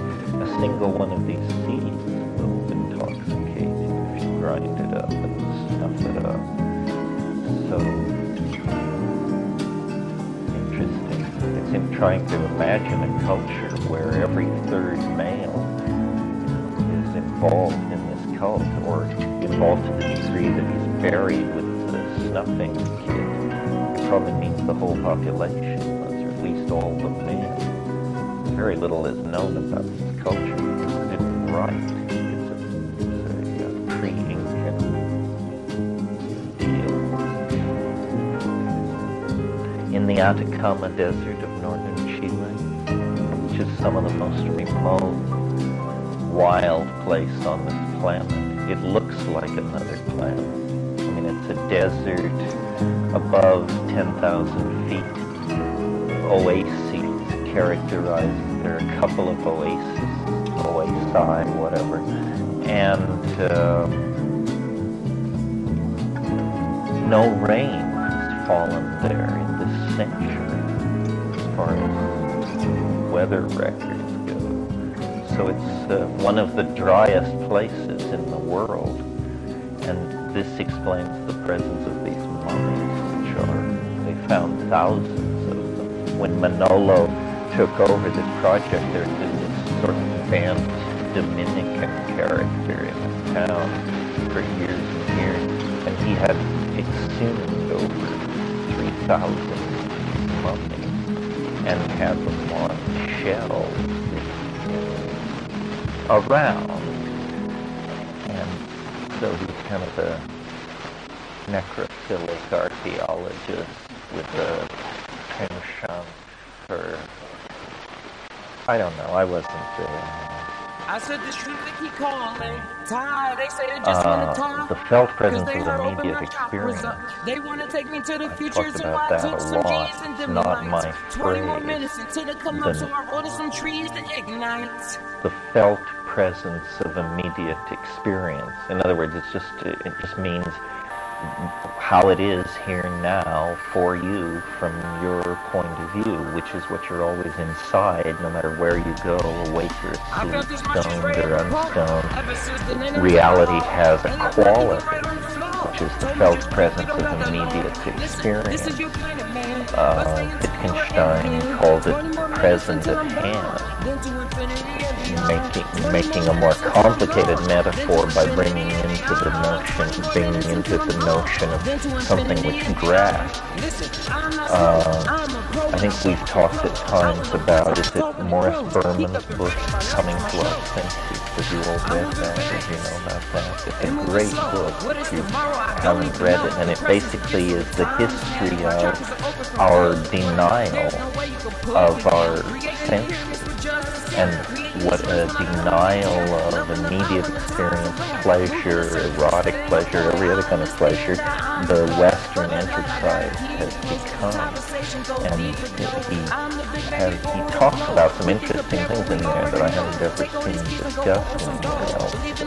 He talks in one chapter about the history of mirrors as an indice of self-awareness. After all, a culture without mirrors is a culture where people don't care to look at themselves or don't feel the need to look at themselves. How far back can you trace and how advanced is the technology of mirrors? So the felt presence of immediate experience is I mention it a lot because my notion is that this is what you always have to come back to. This is what you have to measure everything against. So this idea, we're talking about the felt presence of experience. The idea being that philosophy can push you one way, religious belief can push you another way, upbringing, education, all of these things. But where you really live is the felt presence of immediate experience, and anything that pulls energy from that, either by causing you to regret the past or causing you to spend lots of time anticipating the future, or even it could be argued activities where you lose awareness of yourself, like reading. I was always guilty of this particular abandonment of the felt presence of immediate experience. I was thinking today, this beautiful is the kind of day where my father used to boot me out of the house, whether I wanted to go or not, on the grounds that on such a day you couldn't possibly stay inside. I used to dread days like this, interrupted reading time. Help me out here, Ellen. What was the rest of it besides the felt presence of immediate experience? Well, I was curious in your vast storehouse of cross-referencing in philosophy and spiritual practice. Oh, yeah. Where truth comes in, the teaching of it, the telling of it. Well, I think I said this always comes up in the discussion about our psychedelic spiritual, or is it legitimate and coherent to talk about psychedelics as part of a spiritual path, or a moral path, or a path to enlightenment? And I've always said I wasn't ready to make that claim, that having been raised Catholic, I had a pretty deeply ingrained notion of what constitutes the moral life. And then I listed one of these things they make you learn in catechism, which is, I believe, clothe the naked, feed the hungry, bury the dead, visit the sick and imprisoned, comfort the afflicted, aid, minister to the sick. And I said, I felt like if you did those things, and there is a kingdom of heaven, surely there is a place prepared for you. But it wasn't clear in my mind what the relationship of moral good works is to self-development. And so Ellen's question goes to the point of what is the role of seeking truth in spirituality. And I would argue that it's primary, but that it's probably the thing most fragile and most endangered in the ordinary process of seeking truth, because everybody has too many answers. You ask the question, and it turns out the answers are waiting right there. We were laughing the other night, some friends of mine and I, over the revelation on the internet on the part of a certain sect which regards its privacy very highly. It was revealed against their wishes that the central teaching of this sect was that God is a clam on another planet. And we were just puzzling over, just how such a teaching and how its impact could be correctly managed.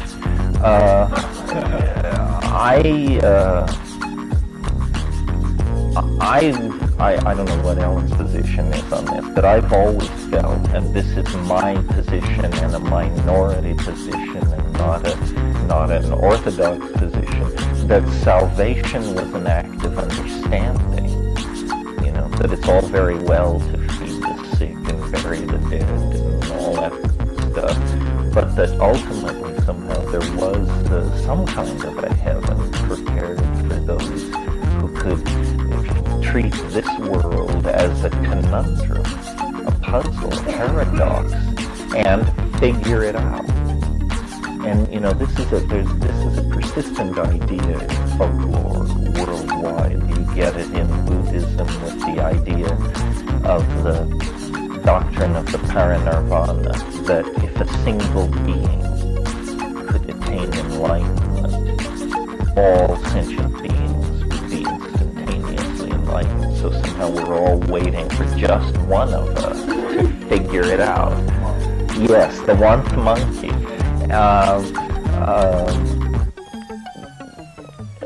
Another example of where this happens on a folkloric rather than a world religious level is in people's encounters with fairies and elves. If you should for some reason get tangled up with fairies and elves, usually the only hope, the only way out is an act of brilliant intellectual synthesis. What I mean by that is they pose riddles, and they want you to pose riddles. Well, if you're just, I think then you're in bad shape. You're never going to leave the hill. You're going to sleep beneath the hill for eons. But if you can riddle your way out, it amuses them to let you go. So it's sort of this idea. Great world religions present their own textual outpouring as a legitimate area in which to attain enlightenment. In other words, one can direct one's understanding toward understanding the properties of herbs, the movement of the stars, the way the weather works, or a book. Doesn't matter what book. The Quran, the Talmud, the Bible, the Mandukya Upanishad, the Anuttara Yoga Tantra. It doesn't matter. But somehow, and this is heuristics. This is the idea that textual analysis can lead to some kind of higher understanding. What is there more to say about that? Somehow, given the strong intuition that nature is organized fractally, and that man is somehow the microcosmic image of deity, then somehow our cognition, our thinking processes must surely be the most godlike things that we do. And so doing them is a kind of practice, Maybe, we've talked about this in other evenings, that maybe finally what you're left with is the fairly grim conclusion that mathematics is the way. Because it does contain it is an infinite ascending staircase of ahas into higher and higher realms of unspeakable but very pleasing understanding. The strange thing about the spiritual quest, or the quest for understanding, whether it's spiritual or not, is that how endangered it is by answers. As I said, by closure. You ask a question, what is the world? Well, 50 different factions step forward with a revealed answer that they want to immediately sign you up for. So, and this sort of goes back to the tone of the first evening. The truth doesn't require your cooperation to exist, but illusion does. Illusion is in the eyes of the perceiver, and in fact the perceiver brings to the illusion its ontos, its power to be a thing. Truth isn't like that. So I think it's, people say, well, it's not reverent to beat on the tires and honk the horn and want to drive it around the block. I don't know, that's just a funny form of reverence to think. I mean, the mushroom said to me once when I, in some epiphany, found myself on my knees, and it said, you know, get up, stand up, don't meet this on your knees, meet it like an equal. You know, what's the percentage of this lollygagging? And of course, it has that kind of personality. I mean, it exalts.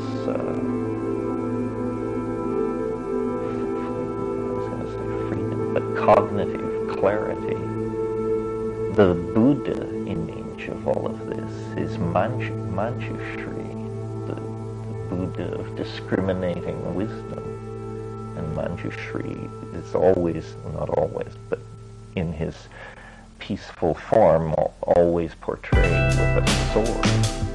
This sword is the sword of discriminating wisdom. Is used to cut through the scrambled illusions and delusions of the weary world to reach to the Bodhi-mind. If you don't know where truth is, or if there is a bottom to the sea you're swimming in and all that, then I think it's a very that you feel an urgency about these questions. They have to be answered. You have to know. I don't know how many paths there are that bring me to this, but certainly with psychedelics, you fairly quickly, that urgency leaves you, and you realize you now have the tools in hand to make the expedition you want to make. And now the question is to proceed judiciously in order to actually make sense out of what you perceive. The spiritual enterprise changes drastically once you have tools powerful enough to take you anywhere you want. So it's not about the search for power. You have the power, and then what you have to decide is where you want to go with it. I don't know how much there is to say about all that. I do feel like, and I'm sure anybody who's spent any time with me all privately or in sessions knows that there's a tension between the psychedelic community, which is, in my mind, an exiled tribe of scientists, the psychedelic community. We're the heirs of Freud and Jung, but booted out of the tent of science because we dared to use the human brain body as an instrument. And so the only place where we can gain shelter and comfort is at the fringes of New Age religion. But these are not our people.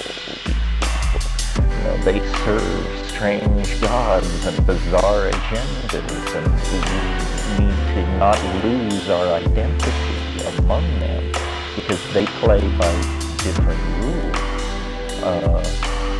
Now maybe, somewhere in the history of the world, through God knows what means, the truth was actually downloaded to somebody, a messiah, a rabbi, a Buddha, somebody, something, somewhere. But I find it unpersuasive, that idea, because truth is so contextually defined and precious that even if that had happened, what good would it have done in the universe? We receive these things hideously deformed by the metamorphosis of historical process. Yeah. One thing I've noticed in my own exploration is, as I make the inquiry, I'm able to distinguish now the difference between the facts, just the physical facts, and my truth, which is influenced by my experience of the facts, my feelings, my history, my whatever. And I I'm not sure what to make of that, but I have noticed that there is a difference between those. Yeah, I think I understand what you mean. I live intellectually in a simpler universe than the one that my experience has taken place in. In other words, I could tell tall tales of shamanistic strangeness, apparent telepathy, impossible coincidental occurrences, even transformations of matter, and I've seen all of these things, but never under controlled conditions and never with anybody claiming they understood what was going on. What I doubt is that anyone understands any more of what's going on than I do. Not because it's an act of self-elevation, that I am so smart. That's not the thought. The thought is everyone is ordinary. And it's incredibly disempowering to not realize this. You know, if you think that it belongs only to the Dalai Lama and somebody else, this is incredibly disempowering. The mushroom said to me once, it said, for one human being to seek enlightenment from another is like a grain of sand to seek enlightenment from another. The message, my interpretation of that being, all grains of sand are capable of seeking enlightenment on their own damn steam, you know. I mean, not that you people around you don't have something to teach you, but an understanding in the person sitting next to you is not your understanding. And so it does you absolutely no good whatsoever. It is only efficacious and functional if it's yours. And so the primacy of the primacy of direct experience and one's own history and mathematics. And you know, if you really study mathematics, we mentioned this the other night, you even get your legs cut out from under you there because you discovered this thing called the incommensurability theorem, which shows that even simple arithmetic can't be trusted. So it turns out, you know, even our Platonic faith in some kind of philosophical superspace out there that we're measuring everything against, that's naive. Really, the only really real thing is this incredibly evanescent, ever-moving, barely grasped, hardly understood thing called the present moment as I experience it. And you say, well, my God, can you build a metaphysics and an ontology and a heuristic method on that? What choice do you have? Nothing else is as real as that is. You know, if you know the language of theoretical biology, you know that a human being, an organism, is a chemical system with, granted, other properties, perhaps non-derivative from chemistry, but a chemical system that is riding far from equilibrium. It's in a kind of, there are different terms for it. It's a dissipative structure, or it's an autocatalytic hypercycle, or it's undergoing autopoiesis. The basic concept is that it is maintaining itself as a coherent entity in a universe flowing toward entropy. It's somehow making its way the opposite direction. And you know, your consciousness is embedded in one of these dissipative structures, which will, and apparently your consciousness will cease at a certain level of disequilibrium of this system. But then when you draw back further, you see your consciousness is simply the reshuffling of the genetic deck of your ancestors. And before you existed, people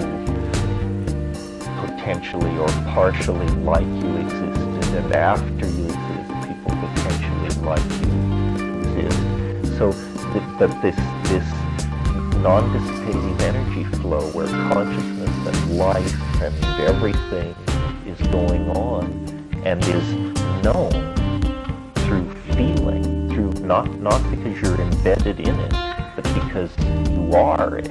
Essentially, it's not something that you're embedded in like a particle. It is your essence. Well, then that's all that is given with certainty. Then everything else is extrapolated outward from that through convention, language, poetic intuition, religious revelation,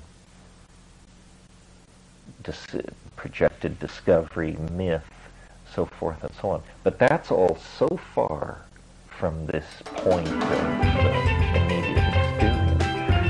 That's why in my mind, otherwise I never put it quite this way before, the psychedelics are so important because taking a psychedelic drug is not like reading a book or even like moving to Italy for 6 months. Or it is directly and immediately addresses this thing which you are. It becomes part of it because what you are is metabolism. You know, the way this trick is done, where this dissipative structure can come into being and then ride magically away from the entropy point, is because as biological systems, we take in highly organized matter, food, and we extract all the energy and everything useful from it and excrete it out. And so by this means, we overcome the general drift toward entropy. Metabolism allows life to happen. Metabolism is life in some sense. Well, the drugs are metabolized. You know, this is a fairly intimate way of relating to a substance. Put it inside your body and let it dissolve into every cell of your being. So metabolism is like the primary domain of communication. It's the communication mode of the felt presence of immediate experience. And the drugs work there like foods. They're not that really that different than foods. They, like it says in the Jefferson Airplane song, it feeds your head. I guess she was actually quoting Lewis Carroll. But in any case, it feeds your head. Bad trips. They're certainly easier to do in a movie than good trips.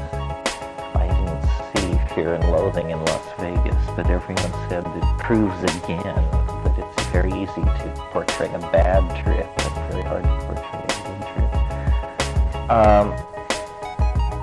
Well, first of all, I'll say all the conventional things about bad trips.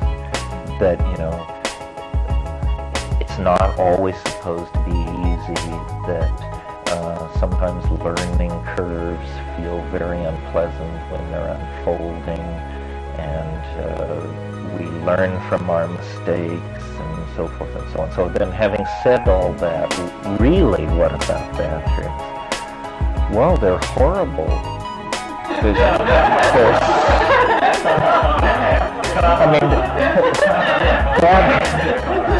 Bad trips make bad sex look like no problem, which is an amazing thing to achieve.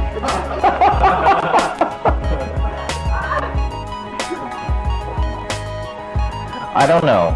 You know, I guess part of the fun or part of the challenge of being psychedelic people is that our method, which is drop and wait, you never know. You know, you may think you know, And you may do your Rolfing and your go to Gestalt and just be scrubbed and drained and shined with all your enzyme systems up and going, and it can still just chew your ass unmercifully. It's one of those places where I, who am not necessarily that eager for astrological explanations, reach eagerly for astrological explanations, because if everything else is right, and I've even noticed, Moon in Scorpio for me is not a good time to do psychedelics. I also, before a large trip, I will throw the I Ching. And without spending too much time on the I Ching, I can't remember which hexagram it is, but one of the 64 hexagrams says, inquire again of the oracle if you have constancy, something else. And almost invariably, I have no idea how many times in my life, contemplating psychedelic trips, I've thrown that hexagram, the hexagram which says ask again. And so then I ask again, and if it's negative, I don't do it. I figure, you have right brain tools and left brain tools. Somehow this question about bad trips is about your pre-trip intuition, feeling into the situation. And then, of course, there are obvious rules. There are guaranteed situations which give you bad trips. Taking too much of a drug with people you don't know. Taking large amounts of the drug and mixing it with a lot of moving around in crowded social spaces. Synergies are simply combinations of drugs. If somebody tells you they took ecstasy and then they snorted some ketamine and then they had a little nitrous oxide and some GHB, this is, God knows, literally only God knows, because no clinical medical research is ever done on stuff like that. On the way people in the street actually take drugs is never studied by medical science. And synergies are where the strange things, the dangerous stuff happens, the heart fibrillations, the convulsions, the convulsive vomiting, the states of disorientation, prolonged states of sleeplessness, all of these things. So, my attitude toward avoiding bad trips is for social purposes, raves and beach parties and whatever, low doses. It's almost a truism, or it is a truism, that if you want to come down from a drug, whether it's psychedelic drug or any other drug, the very best thing to do is furious exercise. The guy who throws himself in the icy lake that swims across is the guy who chops 2 cords of wood to come off some bender. Well, then a dance club is almost like the perfect social situation designed to shorten a drug trip and dampen the effects. But people are such social creatures. I've said in many times over the years, to the point where it's almost the McKenna method, although how you could think something so simple-minded was a method, was like the way to take psilocybin, for example, is take a stiff hit, like 5 grams if you're a 145-pound person, on an empty stomach, and lie still inside the Well, this is almost the opposite. And the idea is you want to concentrate on the thing itself, which is the drug projected against the black screen of your mind. You don't need dues coming in. You don't need smart drugs. All of these things are actually distracting. And I think people are so reluctant to follow this advice because they actually have no faith in the drug. They think they will be bored. They think, well, if I did that, nothing would happen. Well, I'm telling you, it's for ordinary people, isn't that what we said? This stuff is not for the swamis. They have their own methods. This is for the great unwashed masses of spiritually seeking humanity. So lay down in silent darkness and take a look. And then if the trip is really bad, then there are things you can do while it's happening that are helpful. The most obvious one is,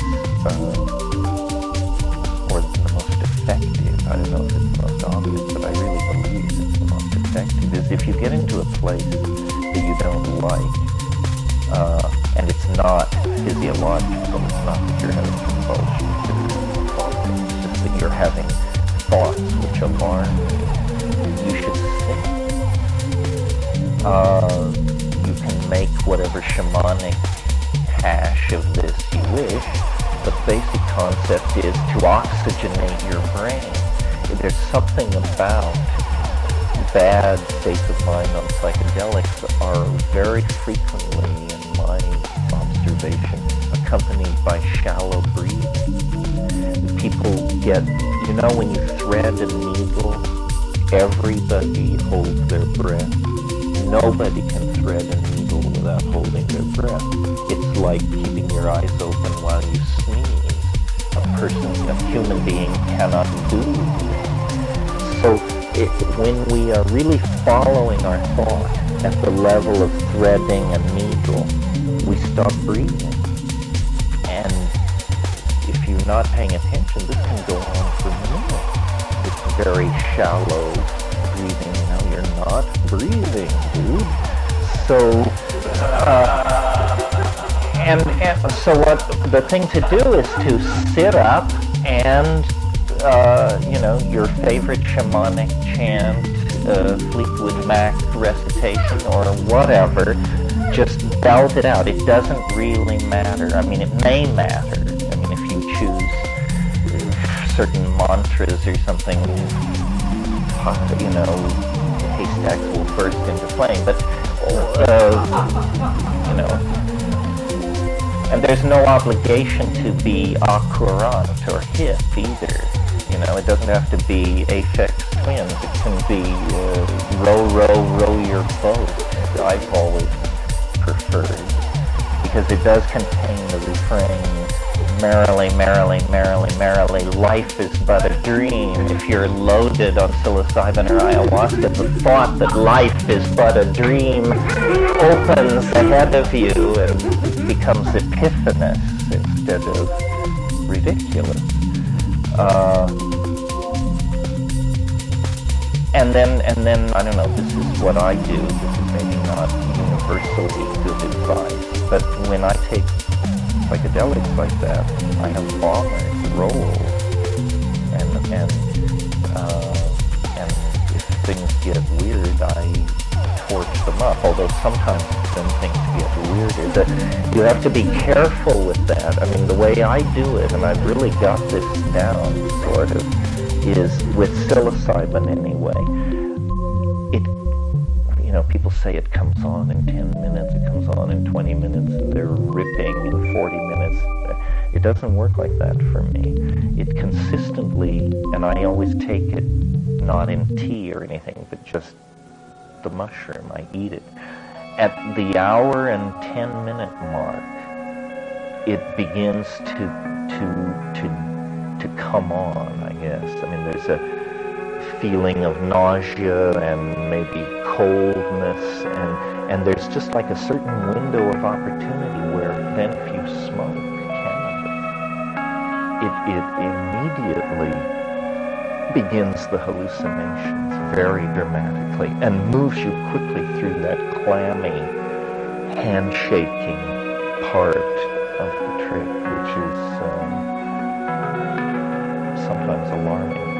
Most of my experience with cannabis, it's improved if the trip was weird, it got better with cannabis. I have had many experiences where it was so strong that the thought of smoking a joint was just like, no, I don't think so. We take this as given here. We don't need to amp it up or push it sideways. But nobody does this a lot who doesn't then occasionally put in a very difficult evening. And, part of your psychic, I guess your shamanic constitution is how quickly can you come back from a really bone-shaking psychedelic experience, either because it blew your mind in some way or something appalling happened. I remember a number of psychedelic trips that were hard to come back from, but I remember one in particular years ago where my friend and I took a lot of acid, and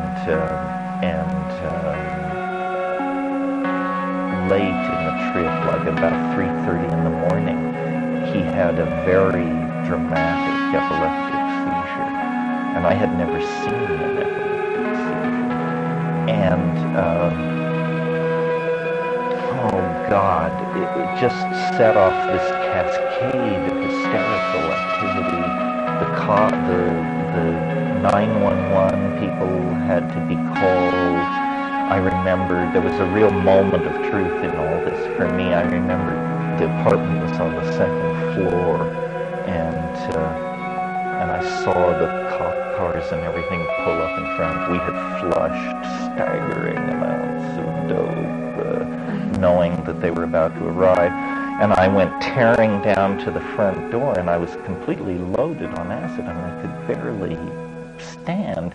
And I could see through the glass, the cop, and he said, "Open the door." We had locked the door earlier in the evening. He said, "Open the door." So I fumbled with the door for a few seconds, completely hysterically and ineffectively, and then I couldn't get the door open. So I stepped back from the door and said, "Shoot the lock off."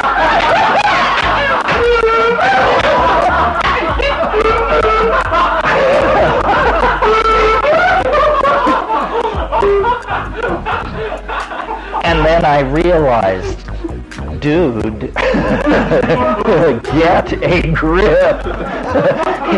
You're going to have to, this is headed in the wrong direction. And the cop was like,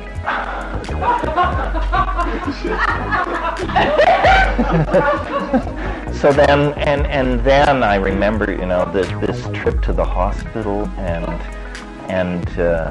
I don't know what was going on.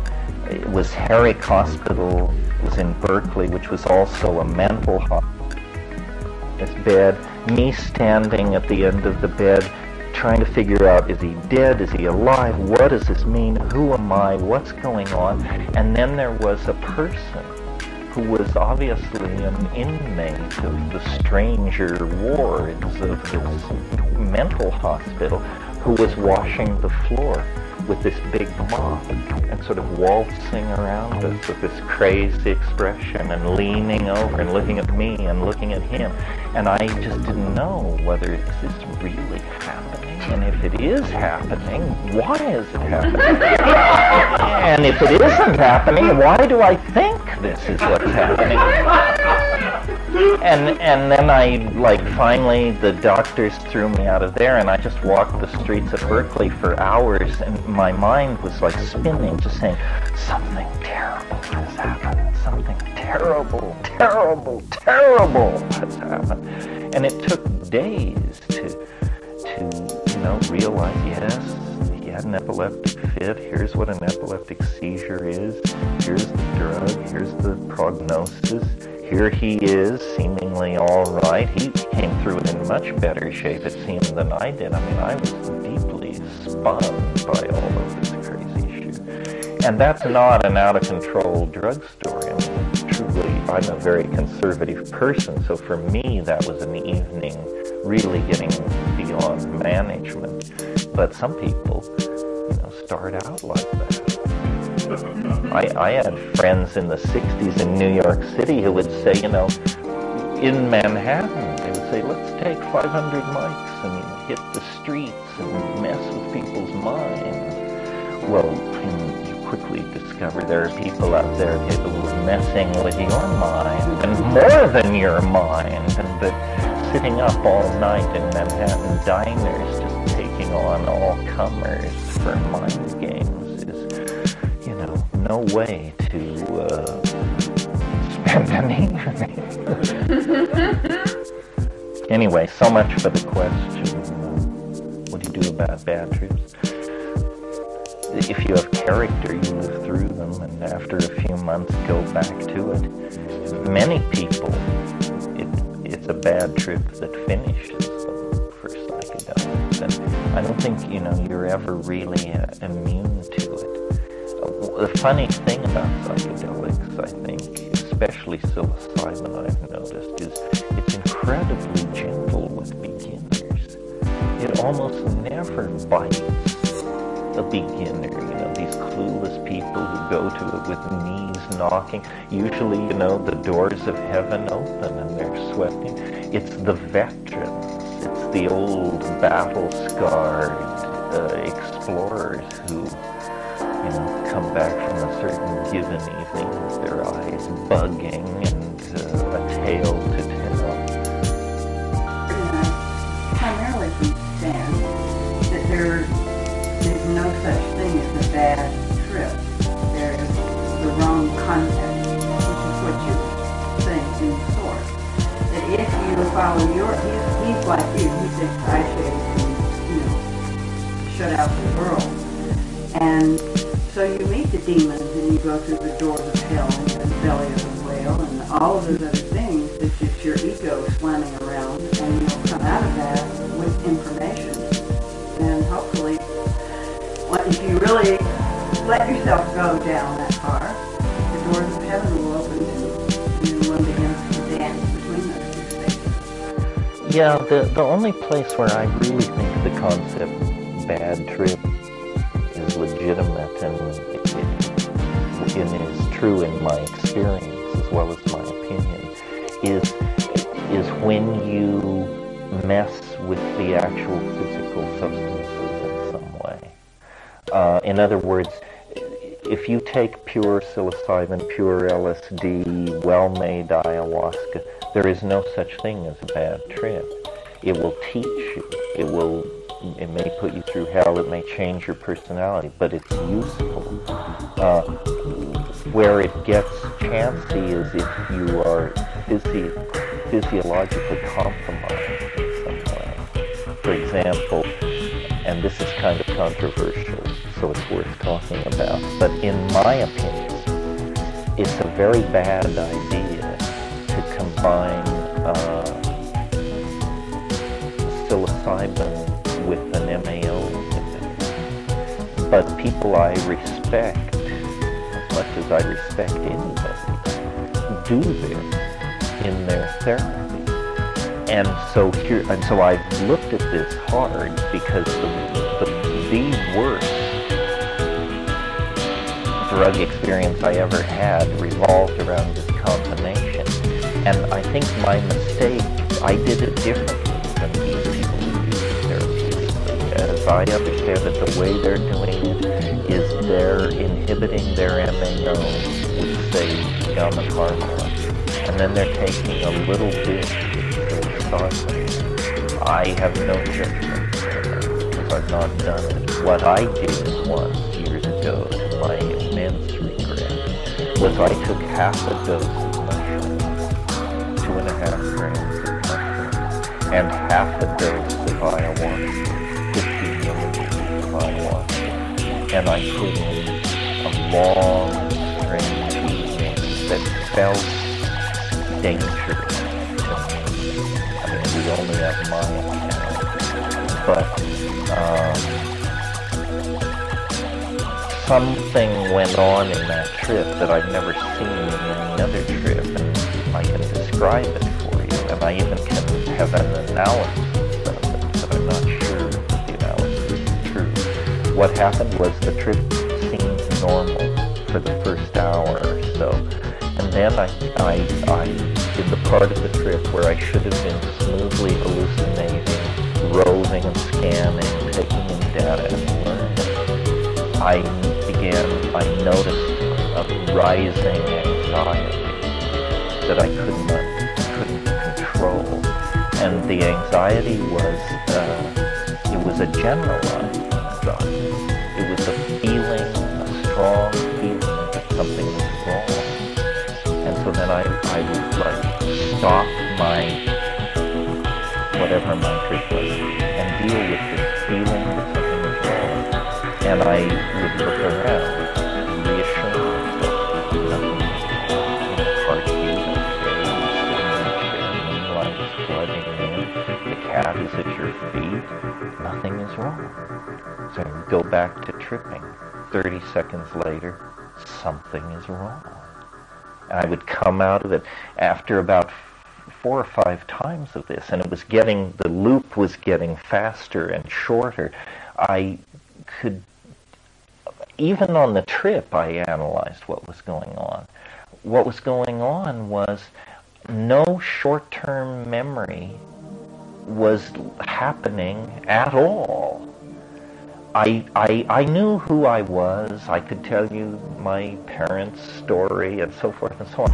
What I had lost was the last 30 seconds of my life didn't exist. And this may not sound like a problem, but in fact, it's like having your big toes cut off or something. You can't stand anymore. The absence of the last 30 seconds creates this bizarre sense of a vertiginous void behind you, and you keep looking around, and then it's there. And you say, oh, it is there. And now I feel like it's not there.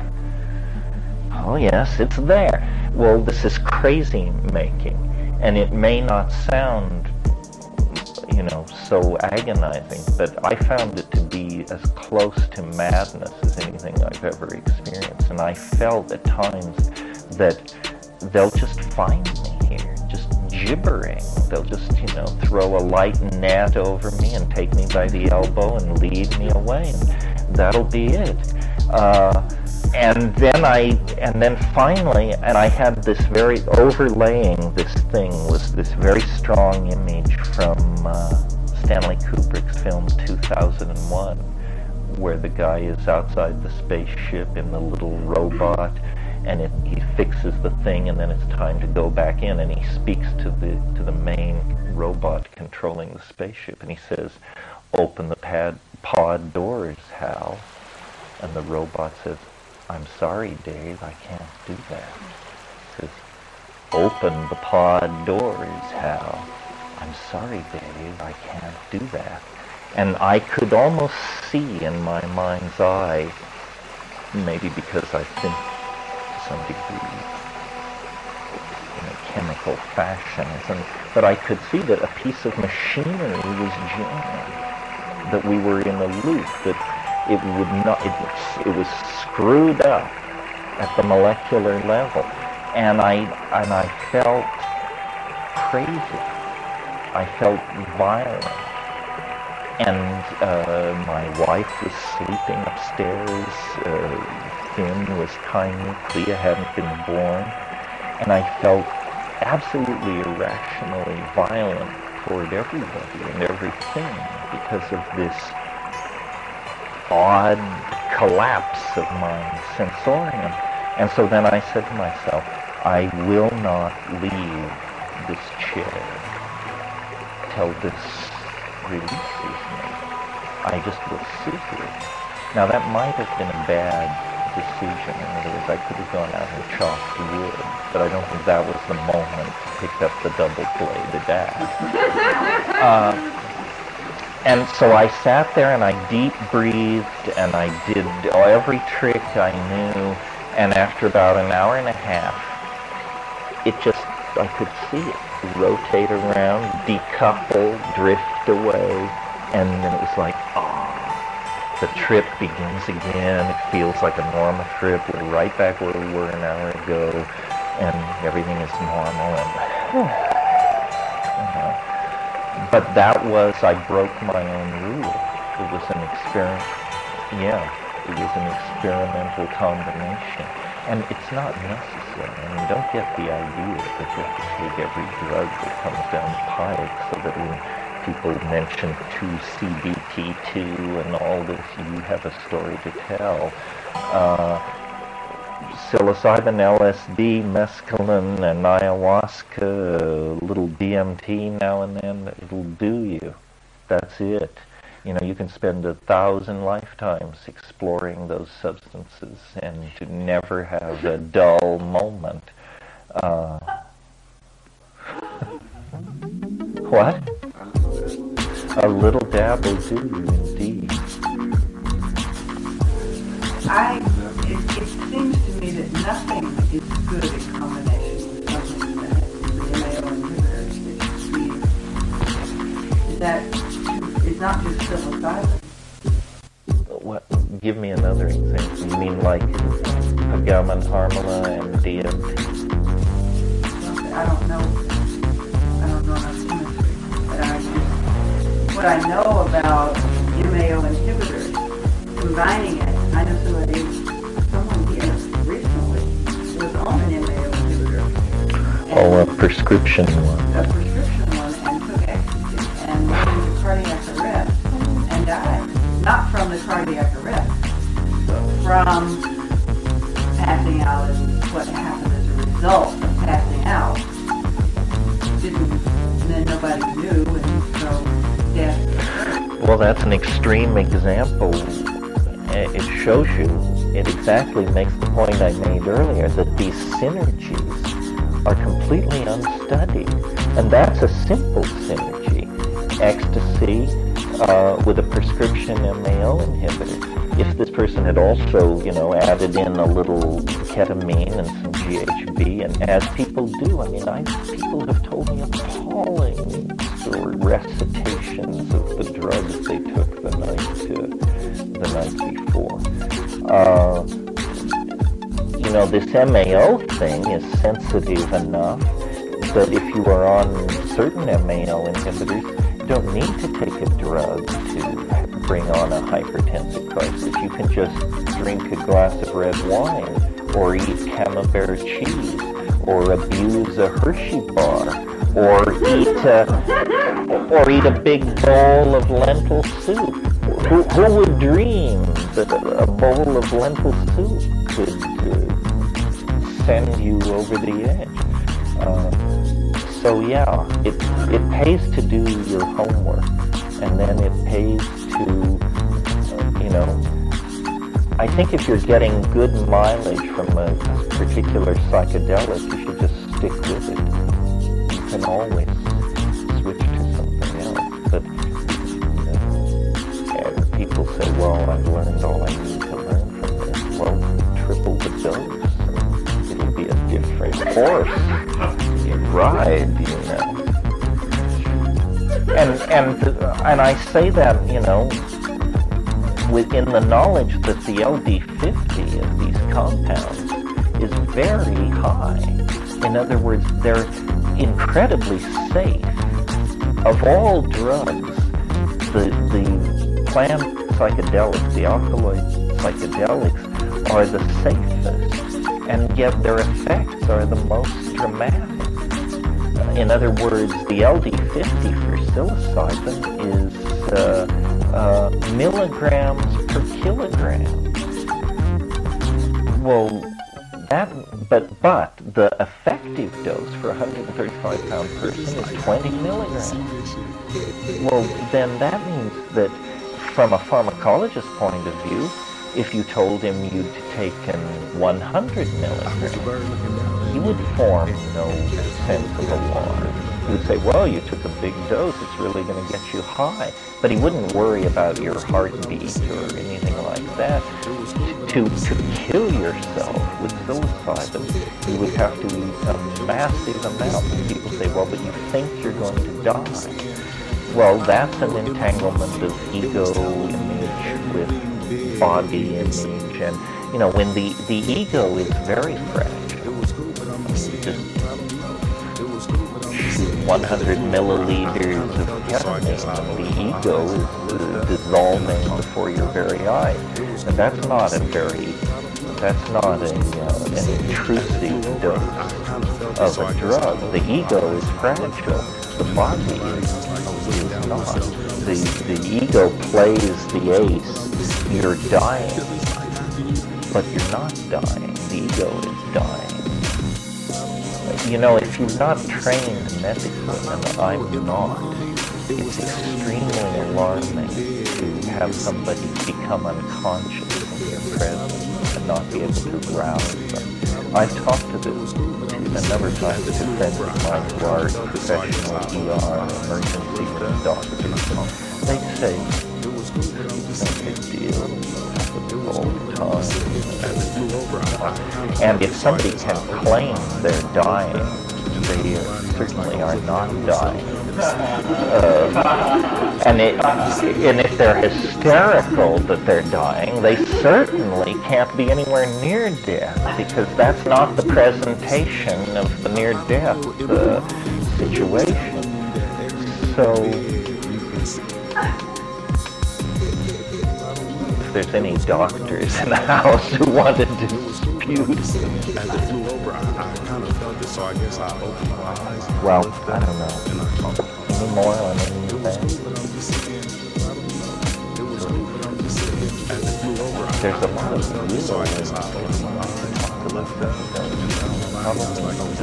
terrifying knowledge of the things I will talk about if we don't talk about psychedelic drugs. Avoid at any cost.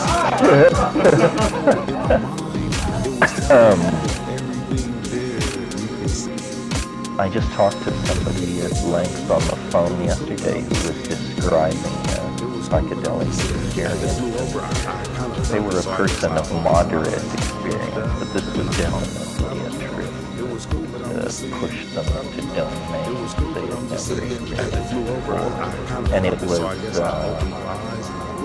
basically the middle of the night around the suburban swimming pool. Everybody had gone to bed. This person was there and discovered that there are these protoplasmic, heat-seeking, intelligent creatures roughly the size of pickup trucks that are moving around in backyards and climbing over fences and, you know, and I think I know what they're talking about.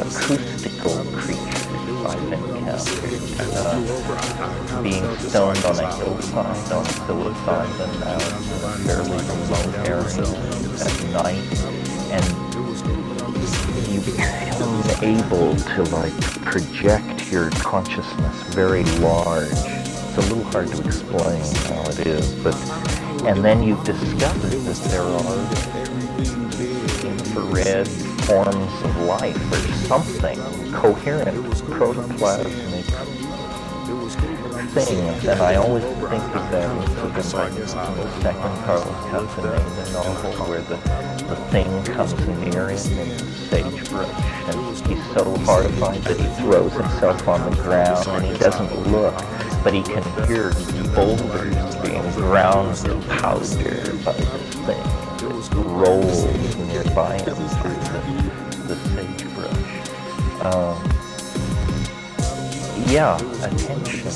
There are, I don't,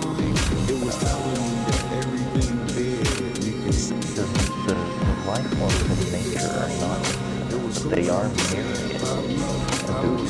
The relationship between the edge of knowledge and the wilderness that's where the real boundary is. It's not a the boundary is understanding and expectation. You know, when they first began digging, like in the 14th century in Europe, they figured out how to dig mines deeper than they had ever dug before. Before that time, no mine in the world had gone deeper than 1,000 feet. And suddenly they were able to push these mines deep, deep into the ground in Bohemia, Switzerland, southern Germany. And they encountered for a couple of hundred years elf attacks and gnome sightings and attacks in these dark galleries of these deep mines. And then the question is like, or for the positivist mind, the question is, well, are there elves in deep mines in Europe? Well, apparently there were once. It's a boundary of understanding and expectation. The relationship of the deep earth to the medieval imagination is somewhat like the relationship of the modern imagination to the sky. The sky is a place where we see and encounter and where rumors abound of life forms and even in forms of intelligence. I'm very interested in all of this because my inclination has always been to be rational and fairly demanding of robust evidence. But on DMT, you know, elves are everywhere, and a commonality of the experience.